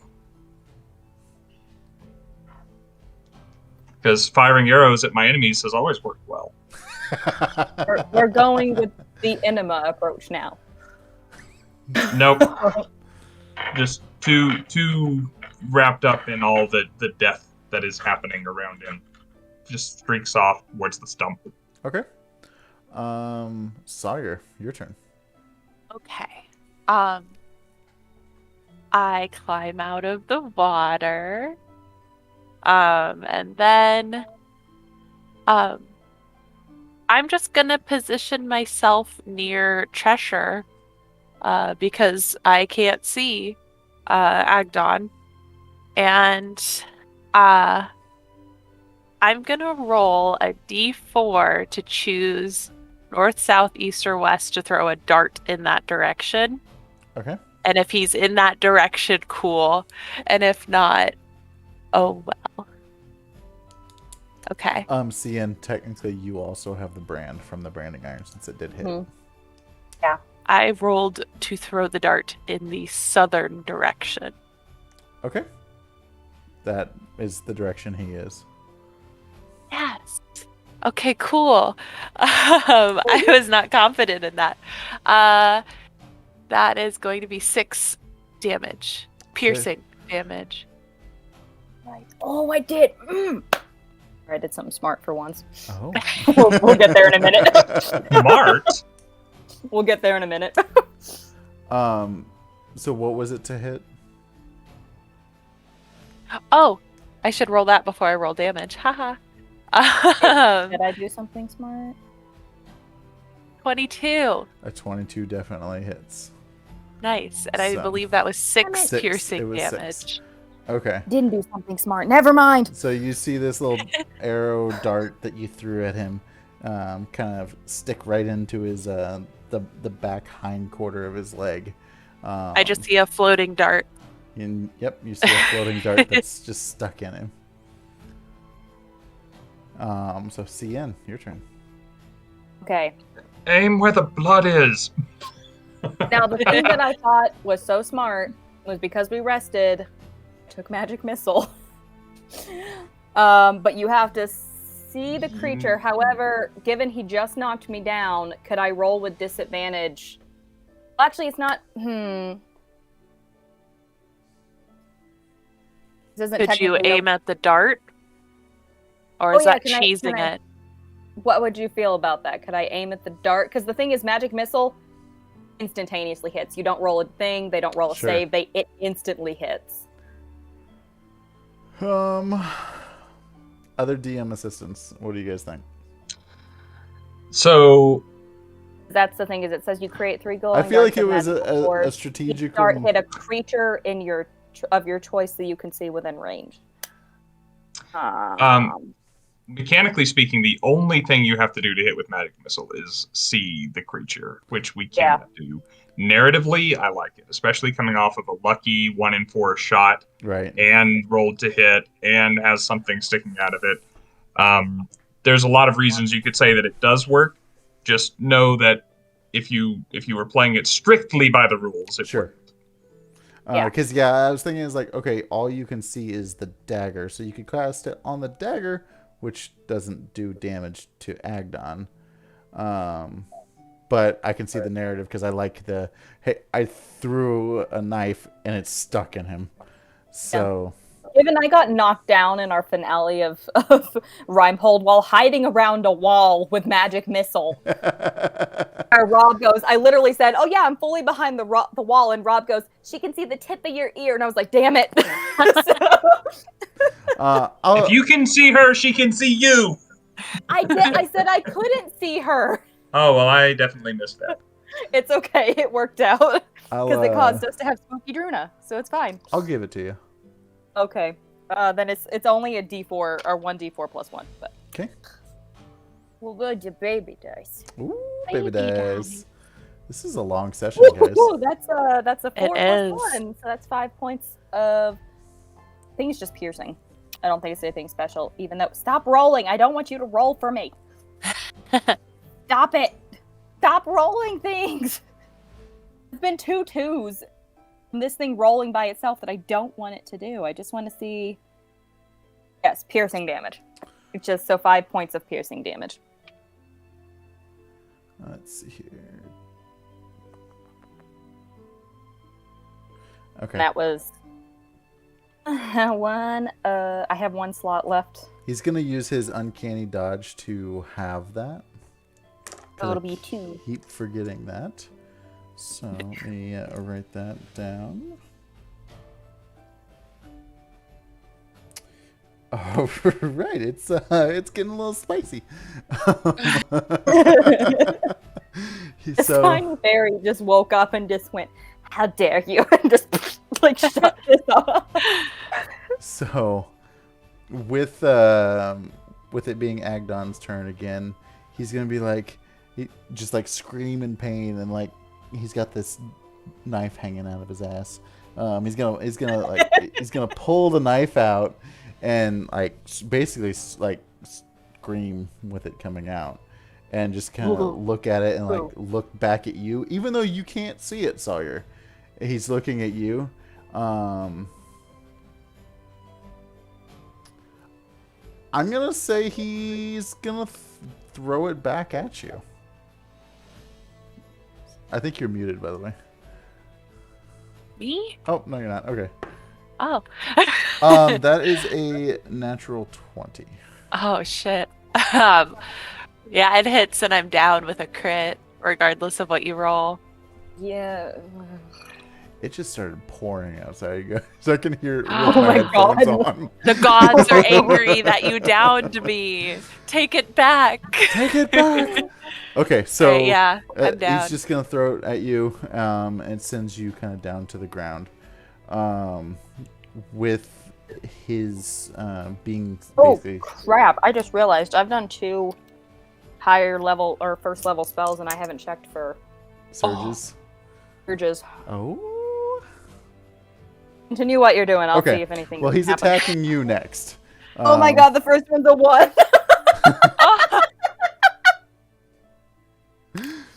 Okay, and the second one's a 9. It's fine, so it's just 1. So go ahead and do your thing. Okay, so he's gonna swing down on you with his branding iron again. Let me see what happens here. This rabbit is so rude. Okay, so that is Really a 26 to hit. That will hit, but let me see what this weird thing that happens, because if I get something real funky, I may not be there anymore. Some of these pop you away, so... Is that? Guys, I'm sorry that this fight was so gruesome. I even nerfed it a lot. God, this chart is... Because I'm looking at it on my iPad, I'm having to scroll so far to get to things. Oh, yeah. You also just got inspiration time. Oh, thank you. Whoever gave it, I'll look in just a second. The, like, his Yeah. damage dice for this attack says 3d6, and I've only been rolling 2 the whole time. Oh, we would be dead if he was doing This must be 3d6. this must be the thing that you gently told me about that was like, should I do this? Yeah. I was like, we're gonna like... Okay, well I rolled a 39, which in this situation I was hoping for the shield again, but this one works too. I get back 2d10 worth of hit points. So let me roll my 2d10. Ooh. That is pretty big. 6. I get back a whole 6. A whole CX? Whole See- 6. Alright. Well, let's see. Roll the damage now. I was hoping for the one that would like teleport me away, and that's not what I got. Okay. So that is 8 points of fire damage. Oh, thank God I got those points back, because that puts me to 4 points left instead of none. So now we are... He gets like smacked across the face. It's like, I can keep going all day. So we're back to Cheshire. Cheshire, you see that Agdon is visibly hurting. Sawyer is down behind you with a dagger kind of like stuck in her that she threw at Agdon, went into his butt. Agdon pulled it out of his butt and threw it back and stuck it back in her. And Scinn just got smacked with that branding iron again.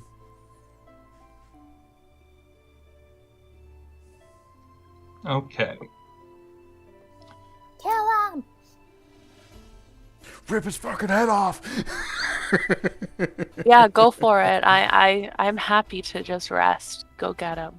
We didn't pick up potions or anything at that end, did y'all? Y'all asked about it, but you didn't get any? Okay. I don't think I have a way to pick you up, which would be his You're priority. making me so happy that you're playing a cleric in the next 2 things, Maddie. Love clerics. I'm so ready to be Not healing because they don't love focused. you as a monk, but I'm just like, we're struggling. No, just you guys wait. You haven't seen me as a Yeah, cleric yet. I love clerics. That's right, because I was a cleric the last time. Yeah, I don't think I have anything to do except try and stop the man killing my friends that's killing my friends. Don't worry about me. Alright, so I'm gonna fire another arrow. Fall back and let fly. Come on. You still have I'm your gonna use inspiration. To say. Do it. Okay, that is better. That converted my 1 into a 20. Oh. Nat 20? No, sadly. Wait, how did you... Oh, I'd be making a much Still bigger deal really about it. good. So that does hit. That is 8 points of piercing damage. Okay. He is going to use his uncanny dodge to have the damage. So that'll be 4 points. It stutters him and brings him down to a knee. But he's still trucking, but he's bleeding pretty profusely at this point. I call out and say to him,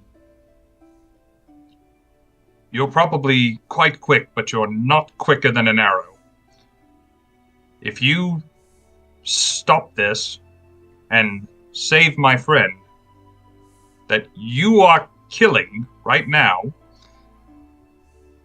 I won't kill you." You know, typically bargaining isn't my game, but I'll make you a counter proposal. I'll help save your friend. I'll get you some health potions even. But you will become my prisoner for an exchange. Because I have to have some treasure off this. You absolutely fucking don't. Now you help my friend, or die. Sorry, I just can't make that deal. In the dirt and the mud, you just hear Scinn just like, get him, Cheshire! Like... I can get you all the healing and health and, bandages. I can even give you a warm meal. But I think we're going to take all those things from your camp when its leader is dead. That's a bold choice coming from someone who looks scared. I am scared. That's why I'm still alive. That's all for my turn. Okay. Scinn, back to you. Oh, I have to make a death saving throw real quick. Yeah. Gotta use the Jane dice. Come on, roll a 20. Roll a 20. Come on. Got a 5. Oh, that's one fail. Oh no. Oh. That dagger is not still sticking out of him anymore, is it? Nope. It's now It's stuck on in me. Sawyer. And I have really no idea roughly where he is anymore, right? Correct. He could have moved. He And- could still be standing in the same spot. You don't know. Uh-huh. All right, I don't There's have an arrow anything- sticking out of him. Oh yeah. True. Okay. Yeah. Yeah. Because it was between trying to hit him with something or going to attempt a medicine check, which I don't have anything to add to medicine, but that's the best I can do to go help Sawyer right now. I mean, if we want to play it by the somewhat ending rules as last time, I could try to do a poison spray on him, like get up close enough to do a poison spray. But It's your call.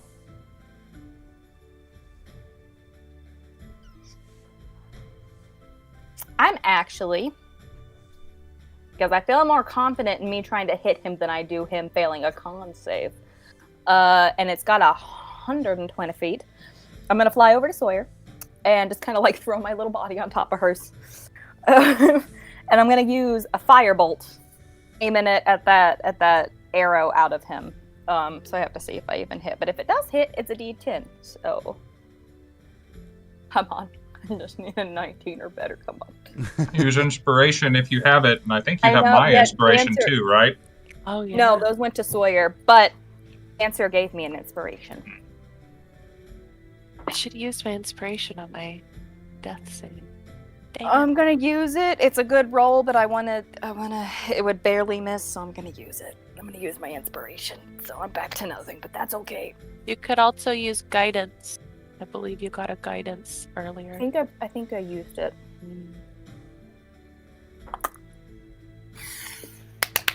Yes. Okay. Need 19, right? Yep. Because that's what I rolled 15 with my second roll plus 4. Okay. So describe to me what this looks like. Well, it's this tiny little fairy body that's just laying on top of a giant human girl, and it's just like, made me so angry. I just, and he like shoots this little flaming ball of. It's not even a ball. It's just like a little bolt made out of fire that's just going straight at that arrow, and as it hits, you just kind of see it like a, as it like kind of just like ignites where it is. But I got to roll my damage. Oh, I thought you did damage. No, it's a 10, so I got to see what my damage is going to be. He is going to. Oh wait, no, he already halved his damage this round. Oh, for the arrow? Yep. Well, that's 8 points of damage. Okay. So you shoot this firebolt at him, And Like a tiny feral cat laying on top of Sawyer, shooting off fireballs. and you see Agdon just kind of like brace himself for it. And I don't actually even see him do that. I just fire it off blindly. And I'm like, Yeah. okay. because Well, I'm aiming at the arrow stuck at him. well, Agdon Cheshire sees. has fallen down and has died. Oh, if he revivifies, Oh no. God. Turn him into stone, we'll break him apart. As a bonus action, Cian's laying there and Sawyer just going, like on his feet, like, wake up, wake up. So, so you're sitting there trying to wake up Sawyer. Cheshire, what are you doing? watching his ass to see what happens when he dies, because some people turn to stone and other people stand up. So as you're At this point, it's just professional fucking curiosity. So as you're sitting there, just staring at him, like waiting, like, okay, is something gonna happen? Is he gonna turn to stone? Is he gonna come back to life? You see like a twitch in his foot, what you can assume of it being like a essentially like a death like body nerve twitch thing. But you see him get back up. No. Damn it. Hit him with another arrow. So, what's up? Yes, I'll tell you in a minute. So he goes to get back up, and he looks at you like that was a good one, little one, and he is going to do a running dash through, and let me know what you guys think about this, since he does have multi-attack and I haven't used it all this whole time. What I'm envisioning is him running straight through you and making a swing attack on both of you that are still alive. Well, technically for me, because I'm pretty far away if I had to go back to Sawyer. Well, We said 50 To reach, feet. to reach me, let's see. he would have to use his dash action just to get to me, and then he wouldn't be able to Sawyer attack. and Cheshire were at the same spot. And So- then Cheshire moved up to be able to cast Healing Word on Sia. Oh, that's right. Okay. Yeah, I'm really far back at this point. Let me see what his movement That's why I is. cast the thing that had 120 feet. So- Yeah, to do anything outside of movement, it'll be a dash action, which then takes the action away. So he has 70-foot movement with his scarf. Oh, jeez. God damn. So, and he would probably know this. With that, he could probably do that thing you said. But if he leaves me, if he goes past me to get to them, I do get the chance to headbutt him. Okay. Opportunity. That's yeah. true. So he's going to... I mean, if you guys are okay with that, that's the way I'm going to proceed. So he's going to just do like a mad running dash and make a swing with his branding iron on Cheshire. If he hits, I don't get an op attack because I won't be able to see him. True. Oh no. Oh 26. no. That'll hit. Ow.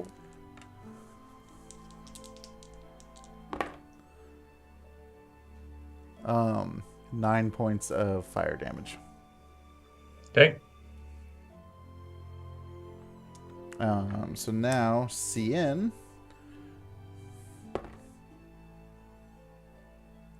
18. Yep. Okay. I think though with my, I gotta check because I actually have things I can add to mage armor when I cast it, and I've never casted as CN. That's 7 points of fire damage. Trying to let my thing load again. I gotta fix it, but I'm pretty sure I only have 4 left. So. Okay. So, and at this point, he ends probably another like 5 to 10 feet past you guys. and kind of comes to like a skidding stop. Again, a man for the cinematics. And he's turned around and just like Cheshire can't see him, but Agdon is evilly smirking back at him.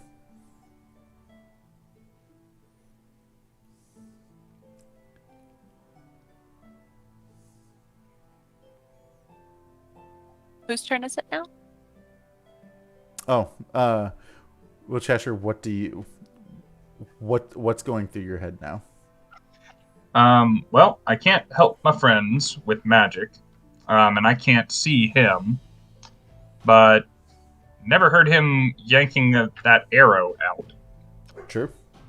So we'll either join my friends one way or another. So I have 35 feet of movement, so I'll run past my friends. Hopefully get up into melee with him. If not, I'll just shoot an arrow, but it's the same damage anyway. Okay. And I'll try and hit him with disadvantage, I reckon. Okay. I don't have any inspiration to spend on this, and he's got a really high AC, so this smells of TPK. Sorry, guys. Somebody just... Well, disadvantage means I take the lower roll, and that was a natural 1, so I probably just jumped past him. And that will be the end of my turn. I have no one to inspire and no spells. So you were doing a melee attack? A ram. Oh, okay. So... Oh, I just bought a dark and a mood. I wanted to buy you an inspiration, Rob. I'm sorry.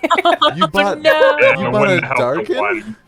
No, it was supposed to be an inspiration because they cost the same, but I hit the wrong one. And you hit darken? Eh. Well, because Yeah. they're right underneath, but Okay. I would like it to be an inspiration. So it's So- right beside each other. So with that, he's He has going 1 hit point. to... he's gonna break off this arrow in him and kind of just cast it to the ground and just verbally say, "Are you ready to give up yet? Don't let your friends die. Just give up." Honey. I haven't let them die. You're killing them. There's a big difference. If I was standing still, I'd be letting them die. Oh wait, did we roll around technically in the round because we got to roll death saves? Oh, no, go ahead and do that. Isa, honey. We're almost done, Oh, guys. that's cocked. It's been a crazy long session, guys. Sorry. I did. It was so close to a 20, and I would have popped awake. I got a success this time around, so we're back at 1 and 1. Okay. Oh, you have a handful of inspirations that have rolled in. Rob. Yeah, Rob. Which Everyone. round? Got one from Dancer, cheering one for from you. Maria. I see now. And I gave you guidance. So Thanks. with him verbally calling out, like, don't let your friends die. Just give up. Don't make it harder on yourself. I've responded. And You he's recall? Like, Okay. if that's the way it has to be, and he lets out like a real like loud whistle, and you hear what sounds like bagpipes kick up, and it's the sound of that song that the Heron Gods have been singing the whole time. And since I'm assuming your back is to him, since you just tried to ram and missed, he's going to make another quick strike with his branding iron, All right. which is a 16. Hits. Okay. 8. I'm down 2. Okay. So, you all are... Technically means we're all dead. No. I'm not allowing you to die. I'm calling the DM rule on this. Just for the... I don't like this. For the story aspect of it. So, as you all went down, you're all unconscious.